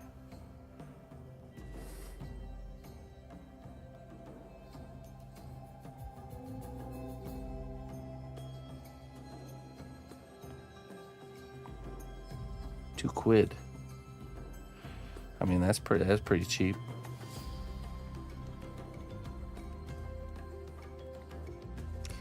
But I mean, you know, that's like saying tempera paint is cheap. but it doesn't mean I'm gonna go and paint things with temper paint.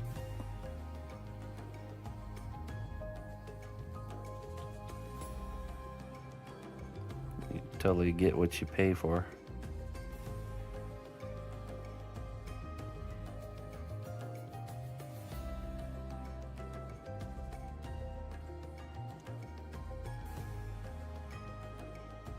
Yeah. Oh yeah, for sure. Cosplay is the best for the type of stuff I do. Definitely.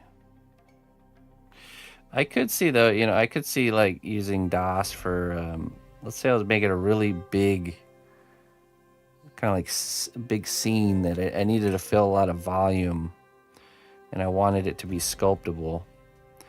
I could see using something like DOS in that situation. Where I'm creating like a base structure. It's not the detail layer.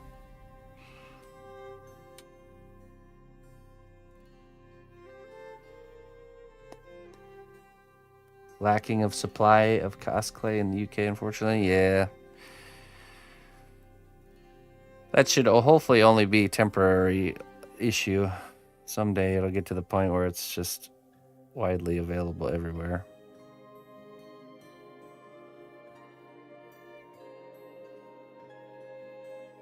Could you put something like cosplay on top of us? Yeah, totally.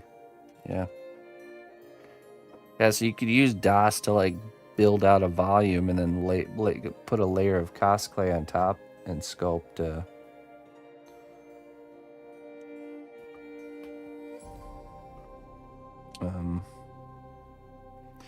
Put a layer on top and sculpt the details, because that's the nice thing about using foil is you can bulk out a volume and it's kind of sculptable, but it's not like super sculptable. Something like DOS would be much more, you could really flesh out volumes, sculpt out the volumes. It's certainly something to play around with, the idea of. So yeah, I'll use aluminum foil to bulk out areas that I want to, bulk things out. Let's see here.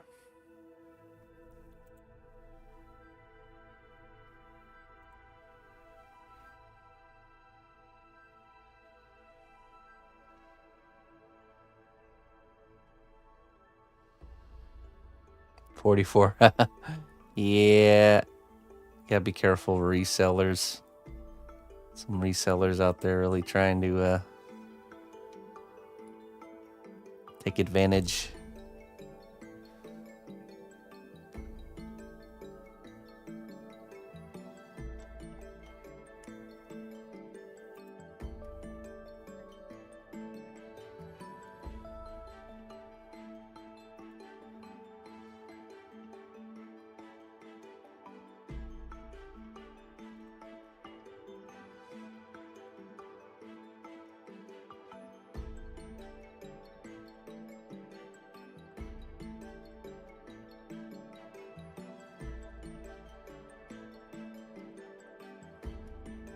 Okay, we need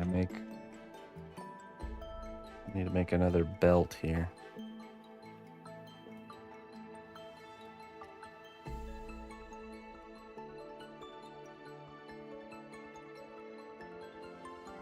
There you go, Ryan.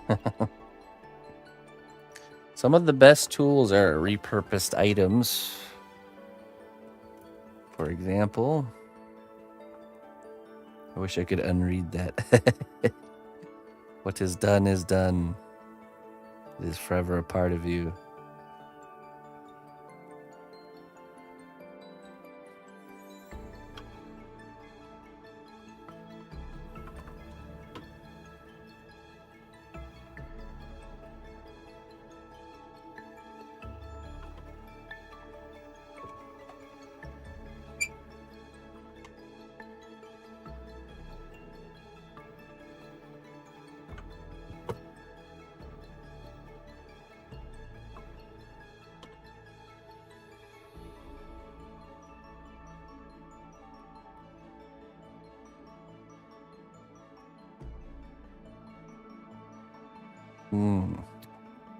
Pustules.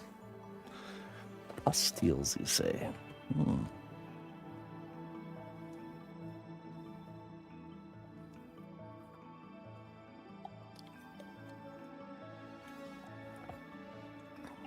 On that note, I need more coffee.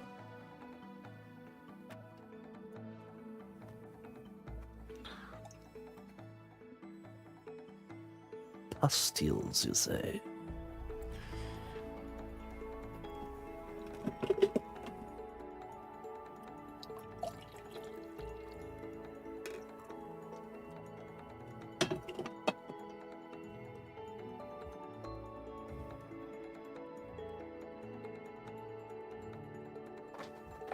Ah.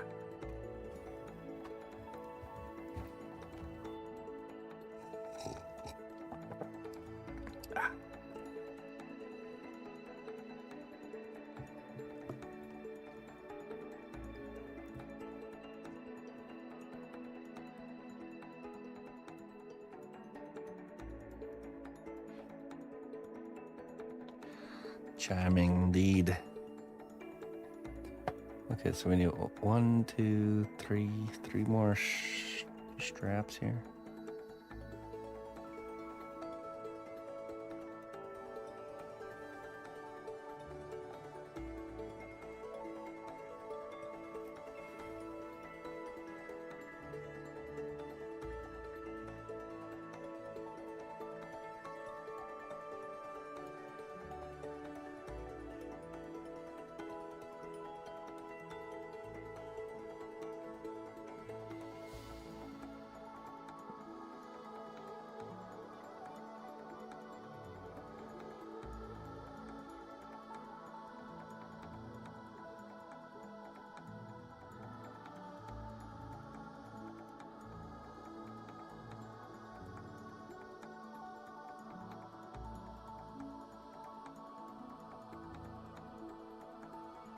But yeah, are you into the Nurgle sculpting? You've been sculpting some Nurgles, have you? Oops. Okay, so.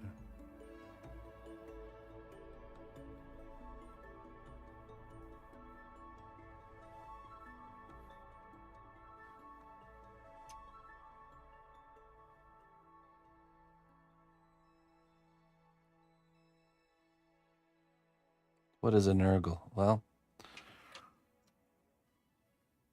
you have to look that up. You're welcome. If you're into pustules, that is.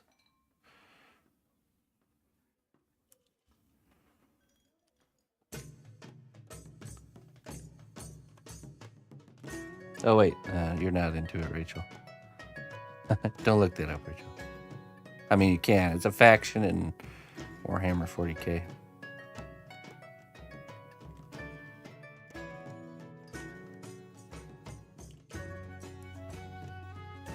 Pretty grotesque-looking creatures.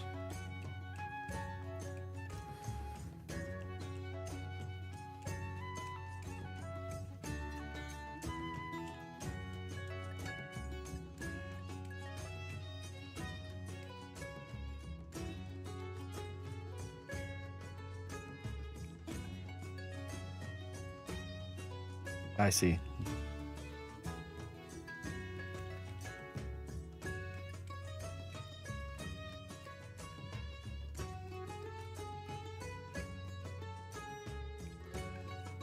Then by all means, look up Nurgles.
Oh, nice.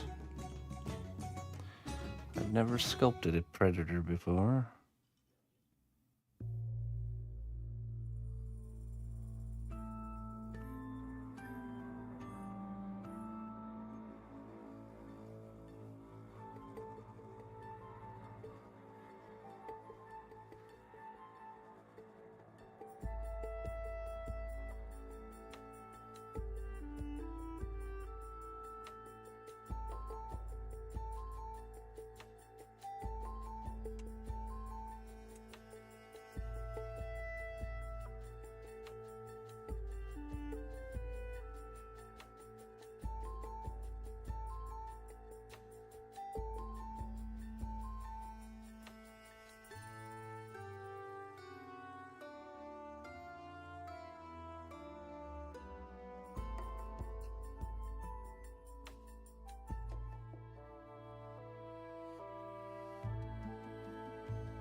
Sugar. Sugar, Alduin. Hey, thank you. I'm excited to see that one to the finish line.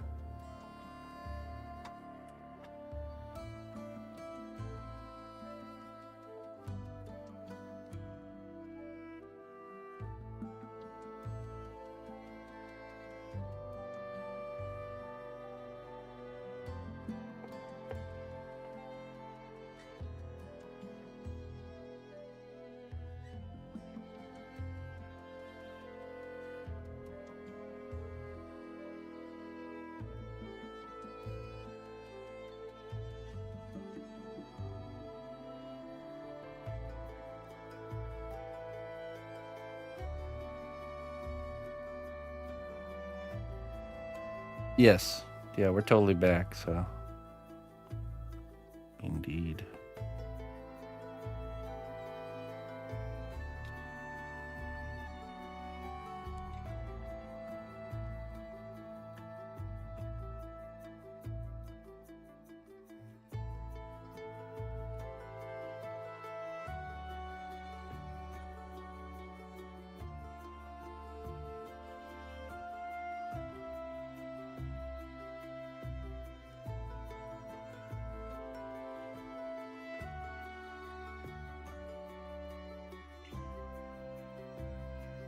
Okay, we just need to get these detailed here.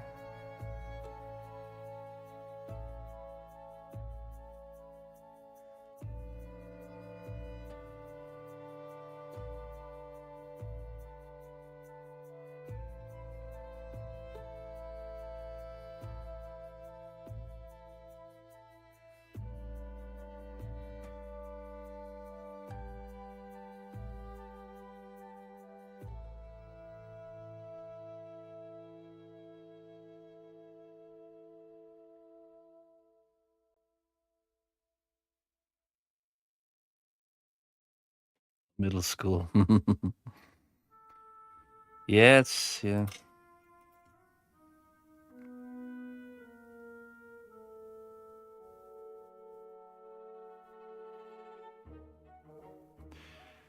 balance between the things we want to do and the things we must.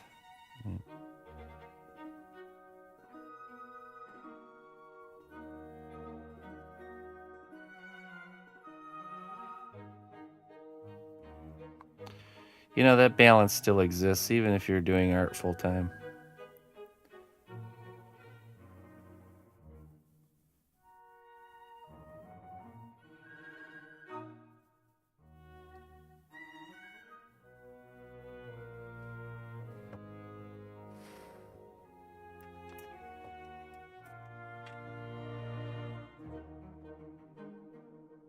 Hey, thanks, my friend.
Yeah, Maggie.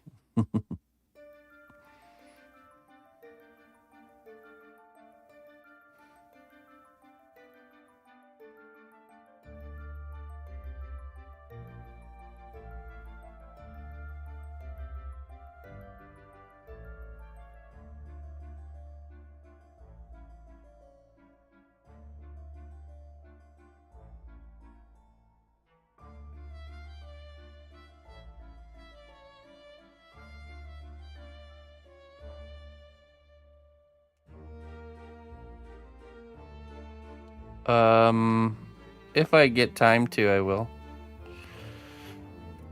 If not, it's okay. We don't need to, there's nothing that has to be done before the next class.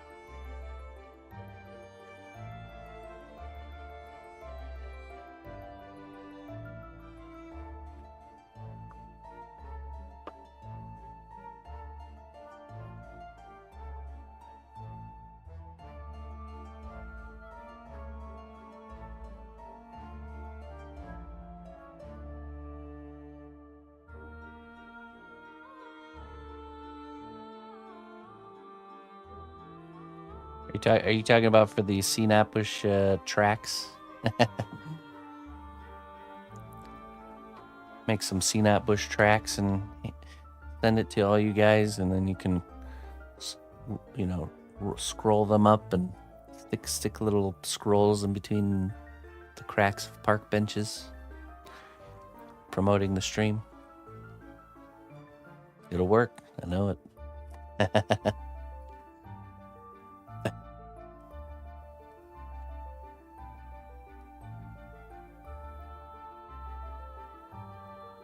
I most definitely would. It's not a bad idea. It would be fun.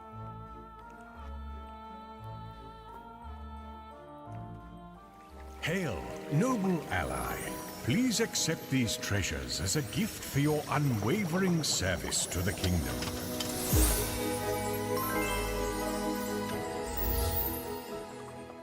Saving it for a special occasion, huh, there, Sarab? It's like that old bottle of whiskey, you know, you just hang on to for the perfect time. Varl, thank you so much for the 48 months, my friend. I do very much appreciate that.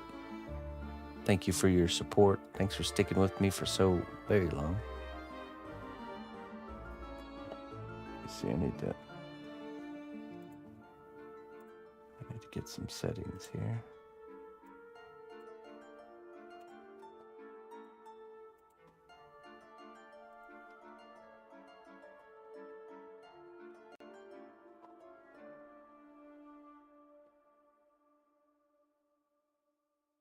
Easels.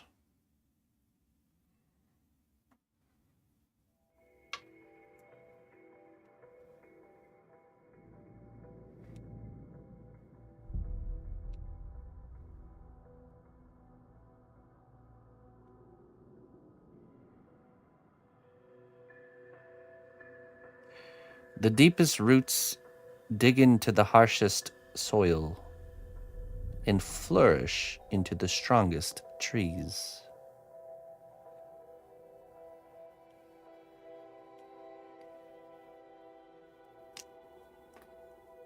Very good. You know, there's something to be said about that. So, dandelions pretty much grow everywhere, right? Well, if you pay attention exactly where dandelions are growing, you'll see they grow usually in really compacted soil that doesn't have very good nutrients. And a dandelion sends down one large taproot, almost like a carrot, essentially. and then sends up all the nutrients here to the top with the the dandelion leaves and the dandelion flowers.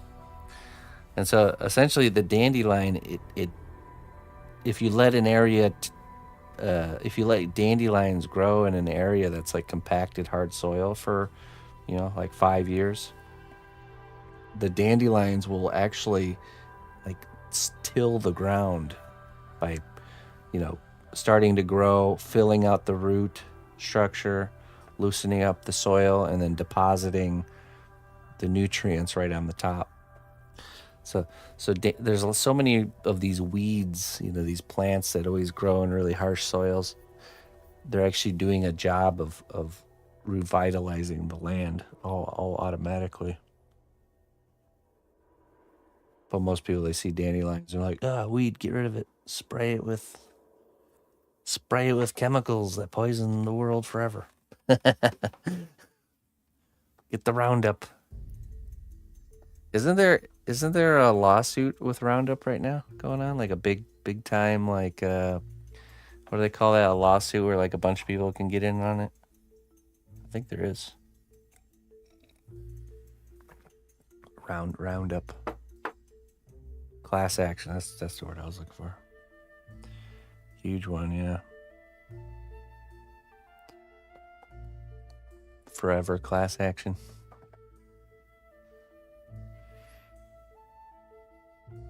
Yeah. Well, dandelions are totally edible.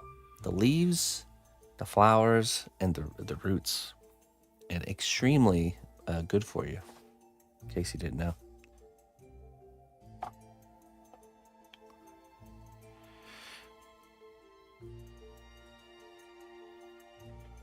Burdock, yeah. Burdock root is a natural blood thinner.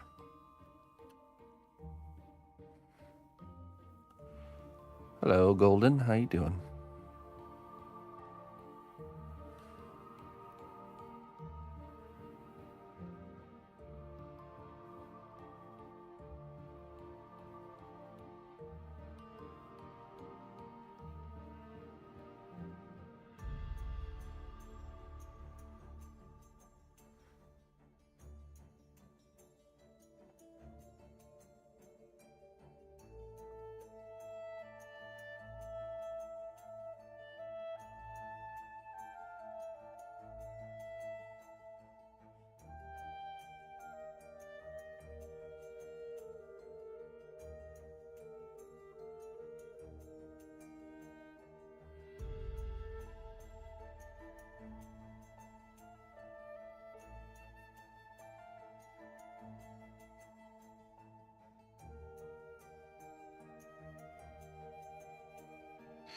Yeah, this year, so it's coming up soon here. Once we get into spring, there's going to be the first flush of dandelions.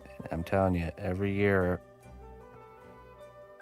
when all the dandelions start coming up at the same time, you get this massive flush where they're all blooming just everywhere in masses.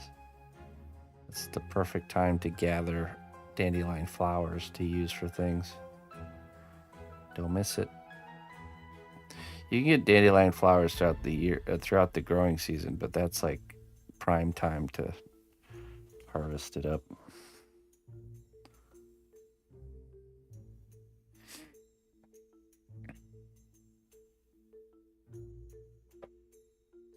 A soda. Burdock dandelion soda.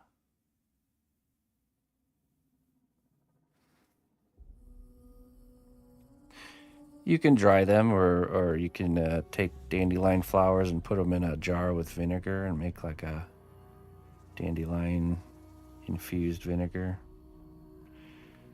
Or you can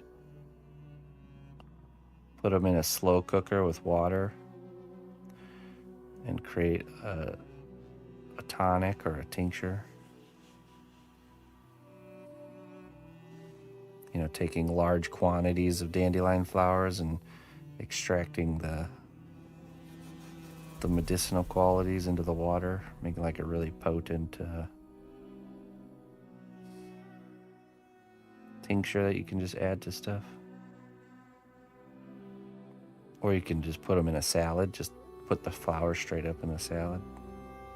Eat it.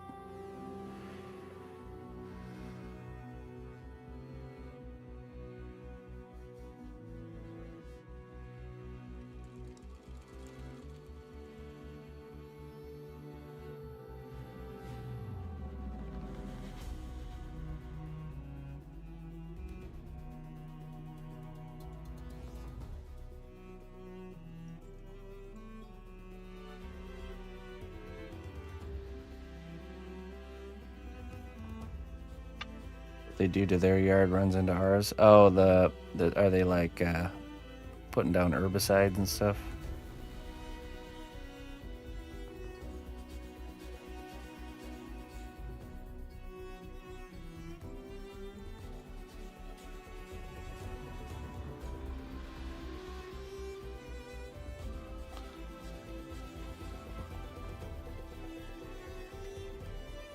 Yeah, one of my neighbors has a weed-free yard, and you have to be careful because if you take grass clippings from someone's yard that use herbicides, it will the herbicides are still present in those grass clippings, and if you use it to fertilize your garden, it'll cause nothing to be able to grow but grass type plants. So the herbicides they use nowadays are so strong that if a cow grazes on grass that has a field that has used herbicides, the herbicides will still persist through the cow's digestive system. And if you use that manure to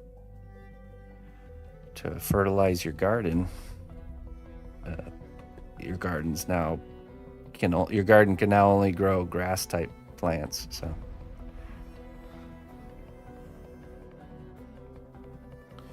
thankfully there are some vegetables that are from the grass family, so like corn, you would still be able to grow corn.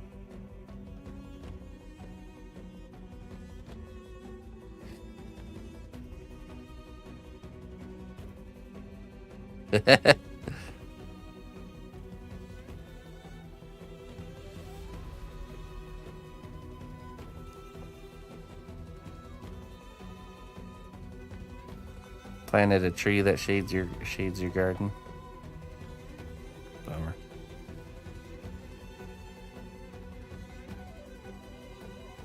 Are you guys still planning on moving, Maggie, or is that off the table now?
Spirilla. Isn't that what root beer's made of? Sassafras?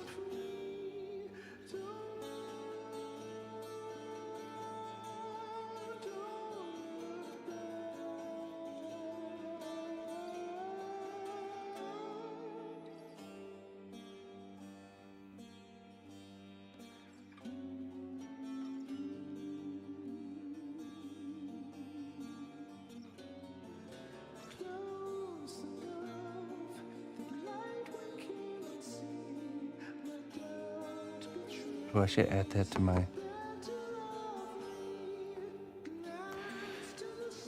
Is it from a tree?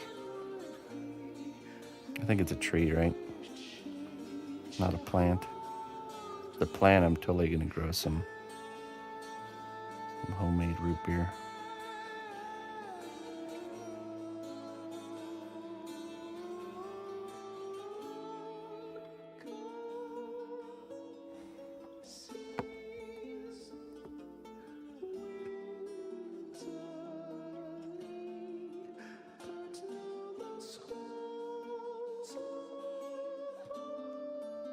Our sarsaparilla.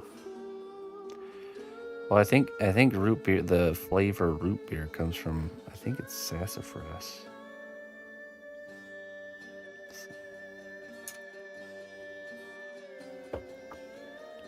Let me see.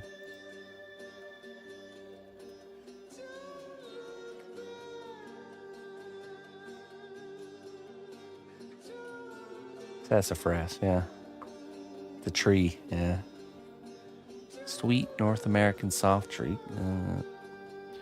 Root bark of sassafras tree. Or the vine of Smilox ornata. Known as sarsaparilla, also used to make a soft drink called sarsaparilla. Sarsaparilla. Okay. As a primary flavor. So yeah, it comes from the same thing as root beer. That's interesting. Okay, so let's see. So there's a vine I could grow that makes the root beer flavor. Let's look that up.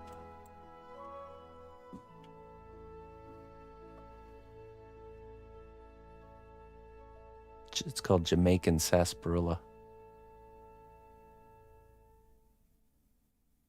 Smilox ornata is a perennial trailing vine native to Mexico and Central America.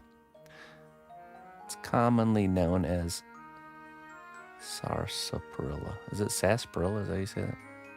Honduran sarsaparilla or Jamaican sarsaparilla. Well, I'm going to get me some seeds for that and grow that vine.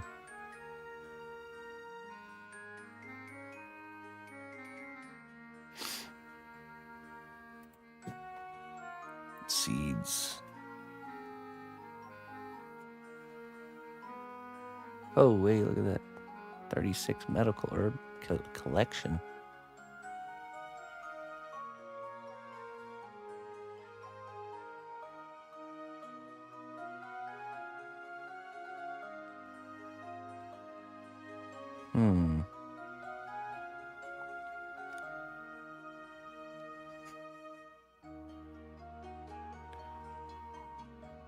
Wonder if you can just plant a root cutting. We'll see. That'd be better than seeds. Root cutting.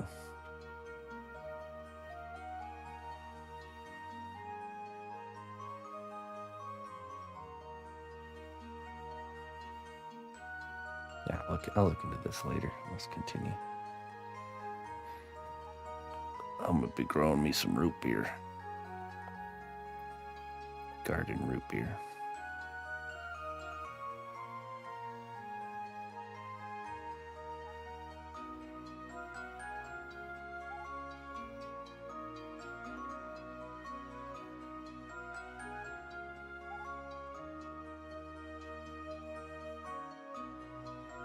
Grow me some cream soda. Cream soda plant.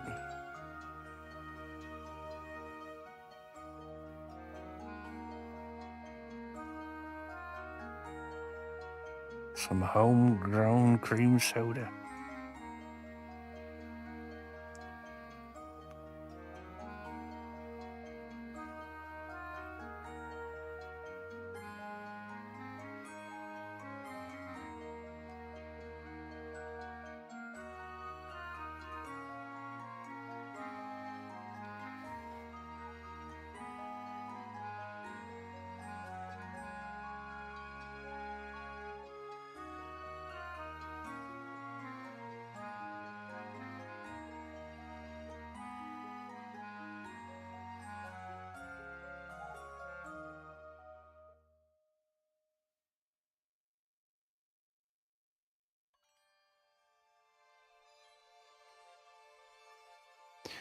Yeah, same here. No soda here. Kombucha, we do like drinking kombucha around here. A nice cold fizzy kombucha. I'd like to get into making homemade kombucha. It's not too complicated.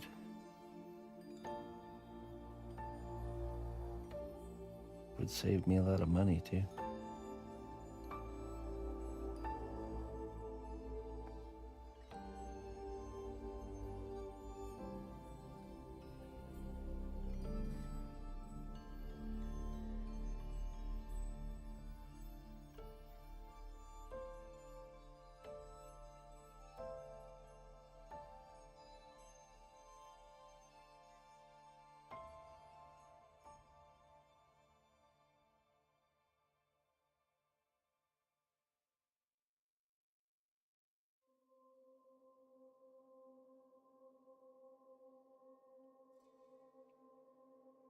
Syrups are good.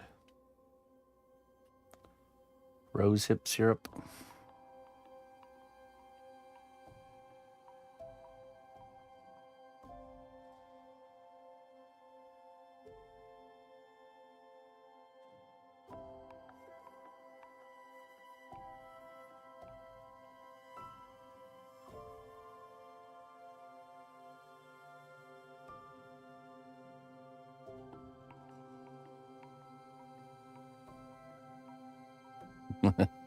Syrup 30.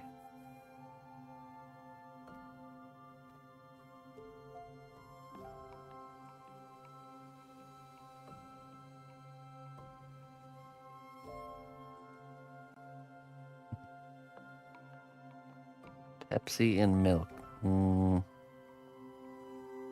Can't say I have.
I used to get a random craving for like a root beer float. You ever had one of those before? It's like a scoop of ice cream in a root beer. Every once in a while, I'll just get a random craving for something like that. Like, man, I could use a nice root beer float right about now.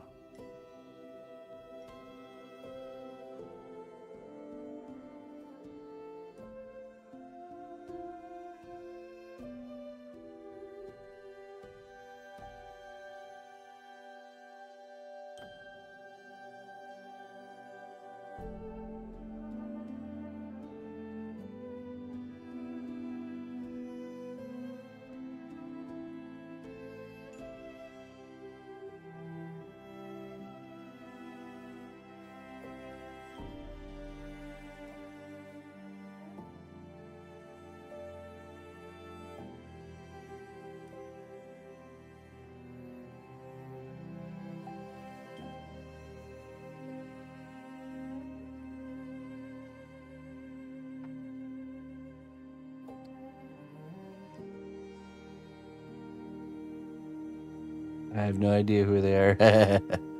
Maggie.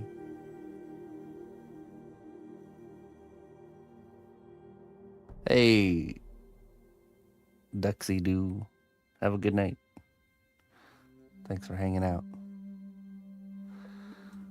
I'll be on tomorrow.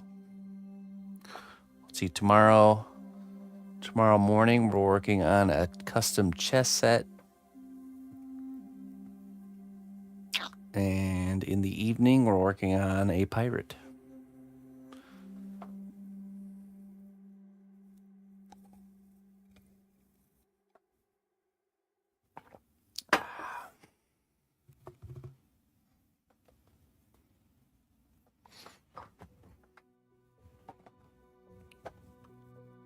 Yeah, I think we're Captain Sabretooth.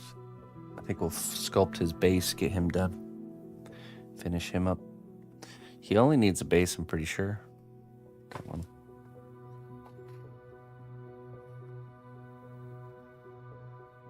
Okay, let's see here. Time for texture.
All right, Syrup. Good evening, my friend.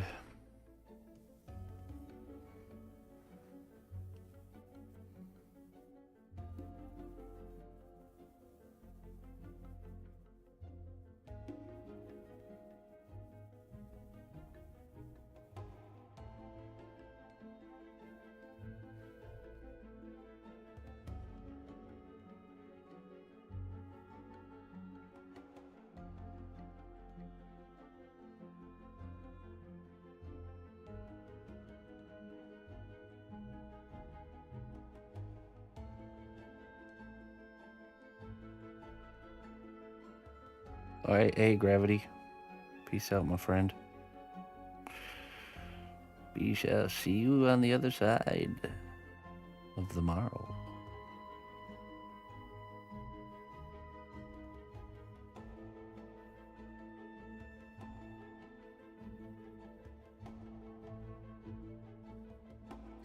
Isn't it crazy that we all experience a highly supernatural event every single night?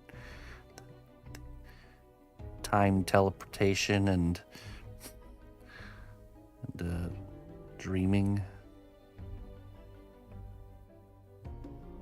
but it's become so normal.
You have two types, huh?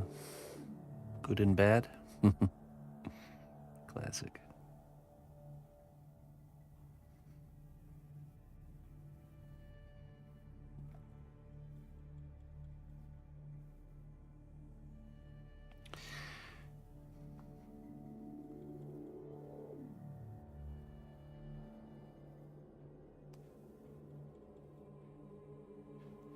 My understanding of dreaming changed completely when I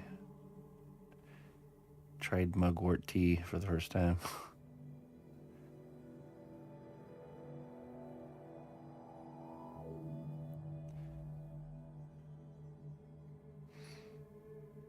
I decided to look into plants that were growing in my garden that I considered weeds to find their, what their actual use was.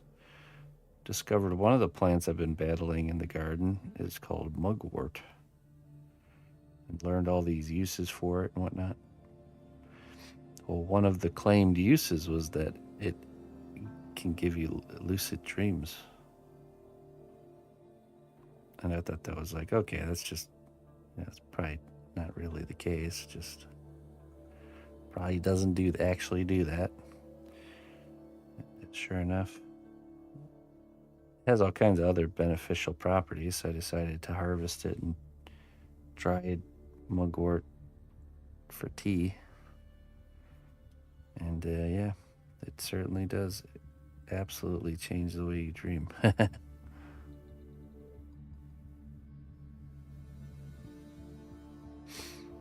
And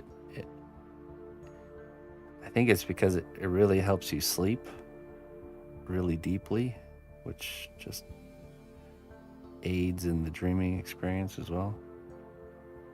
4K dreams, it really is, man. It's like, but it's hard to explain. It's like, a lot of people are like, well, I don't want that. I don't want to have like a scary dream that's like more vivid than it is already. But when you're with the mugwort, you're having these experiences in the dream world, but you're not emotionally engaged in them, if that makes sense. It's like you're almost watching a movie as opposed to actually being in the scene of the movie. You know what I'm saying?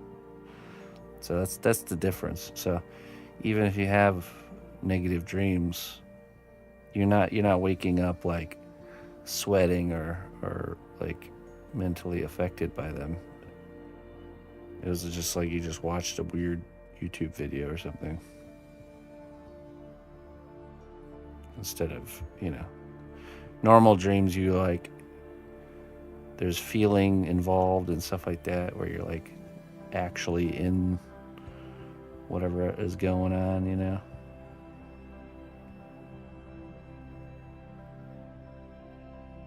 So it's essentially like a way to not ever have any negative dream experiences, which lines up with what the natives used to say, that mugwort would ward away evil spirits. So one of those plants that say wards away evil spirits. I could totally see them using it and realizing that dreaming effect, that it can essentially stop negative dream experiences from happening. And they say, yeah, wards away evil spirits. There we go.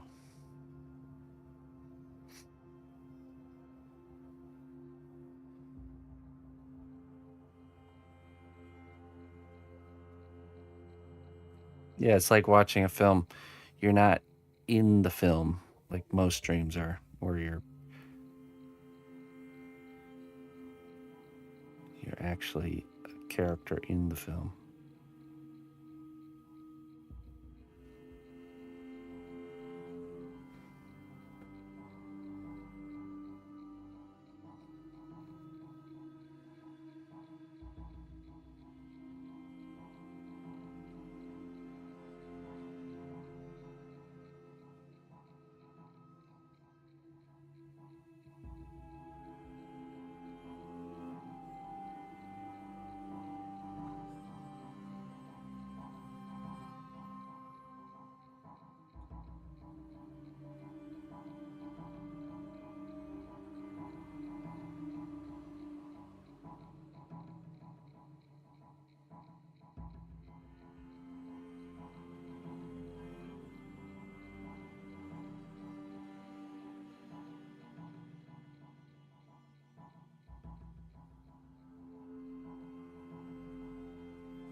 Yeah, let me show you.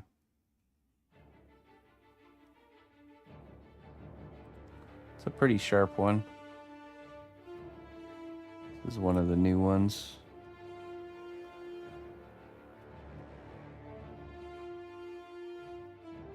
God, it's zoomed in all the way.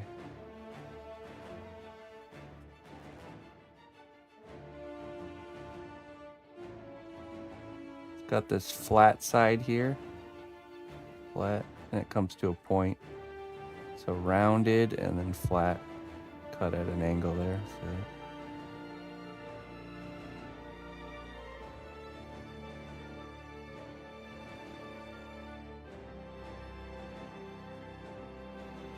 Here's a little size comparison. Here's the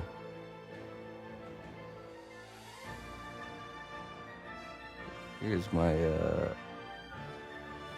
hockey stick tool, which makes fine lines, but this one makes even finer ones.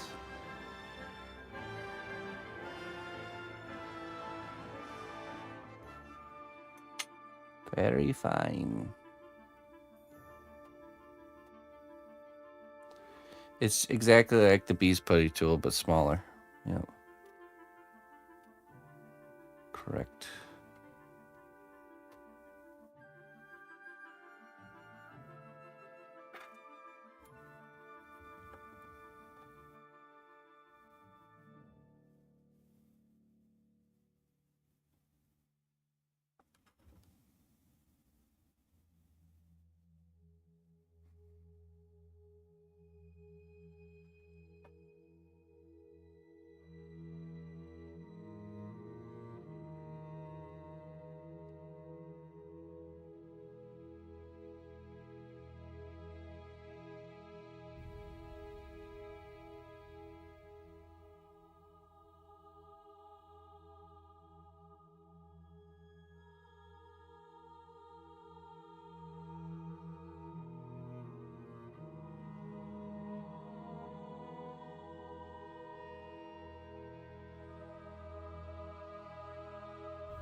All right, Varl.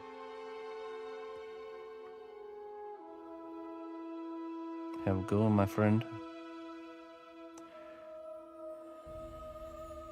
Fire up the generator.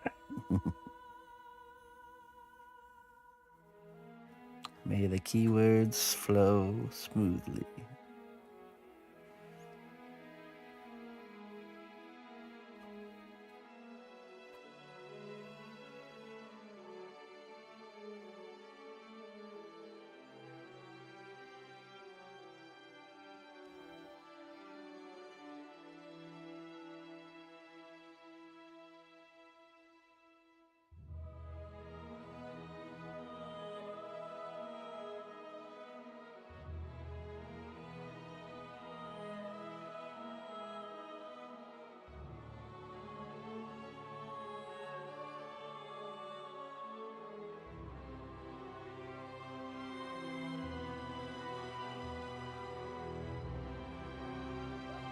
Hey, Corey.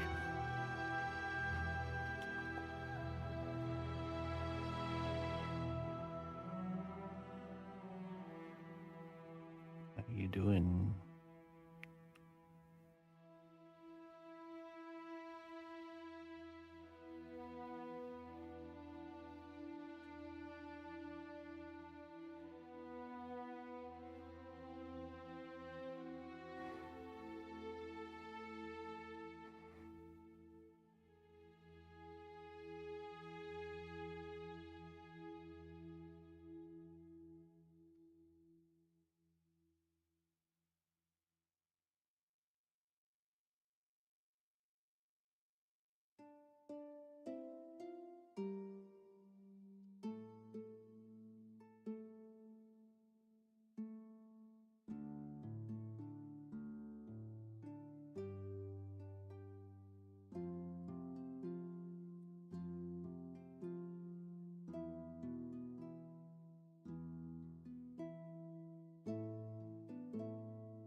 Freelance motion capture stuff on my end, dropping in for the co-work. All right.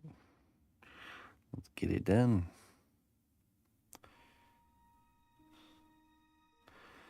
Motion capture, that's cool.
Okay, so they're producing the input somewhere else, like offsite, and you're just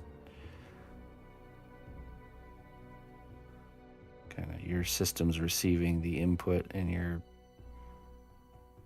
so are you cleaning up the motions or something like that, or telling them what to do different?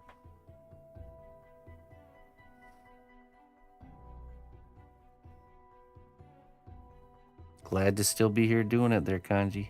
Thanks for popping in, my friend. Without folks like you popping in and seeing what I'm up to, I wouldn't be doing it, so.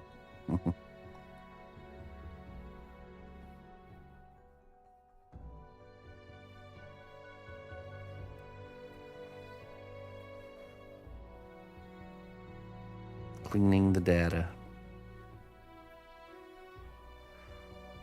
Swabbing the data deck.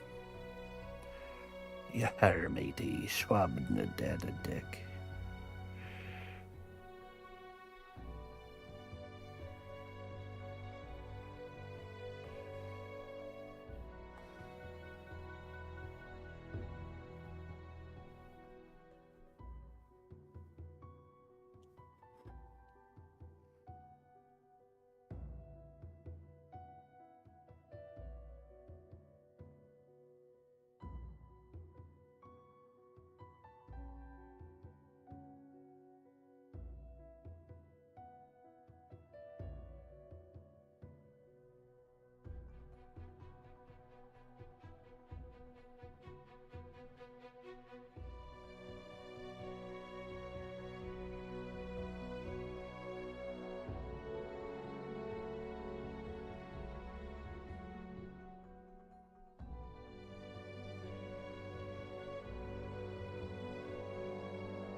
Okay, just need to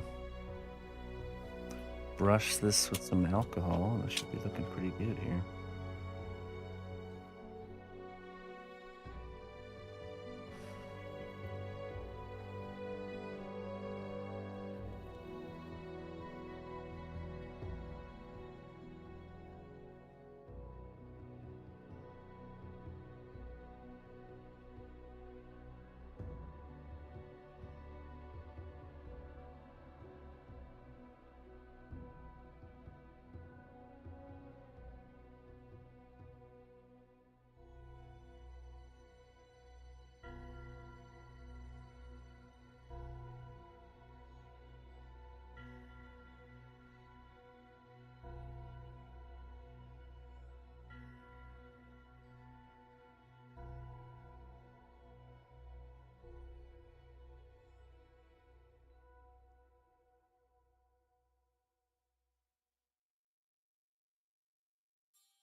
Hey, thanks.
All right, so sandal done on here. Wait.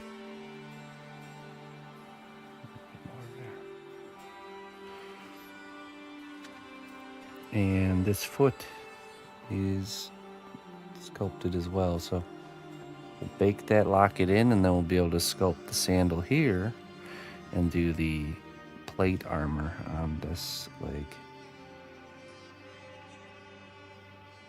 Cool. But that will have to be next Monday evening. Good. Another portion finished. Those little victories, they all add up.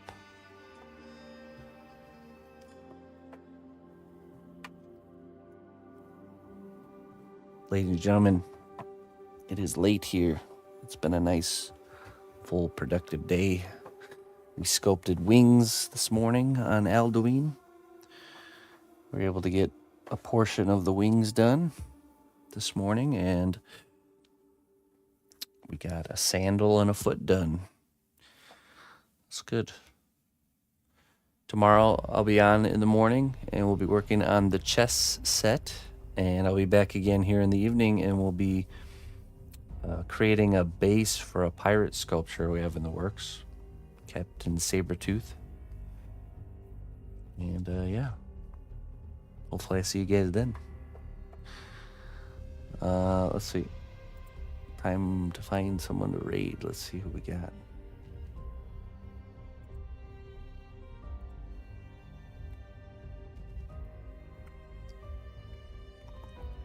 Hey, thank you, She-Wolf. Thank you for the big support this evening.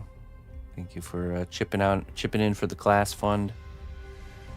If anyone wants to support our free classes, ! fund, would be much appreciated.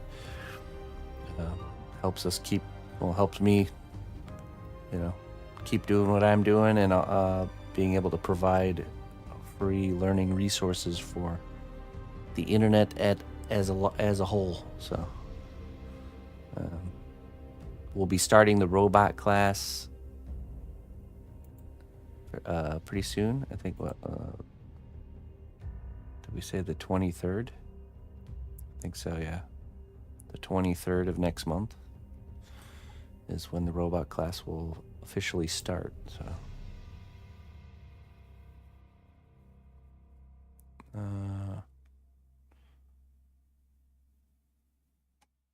can we raid?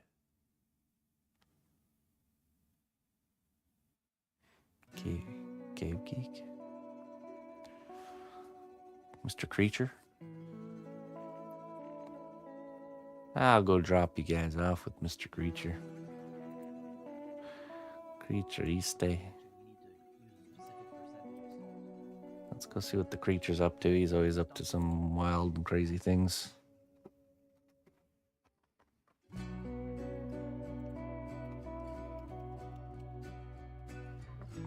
All right. Till next time, friends. Bye-bye.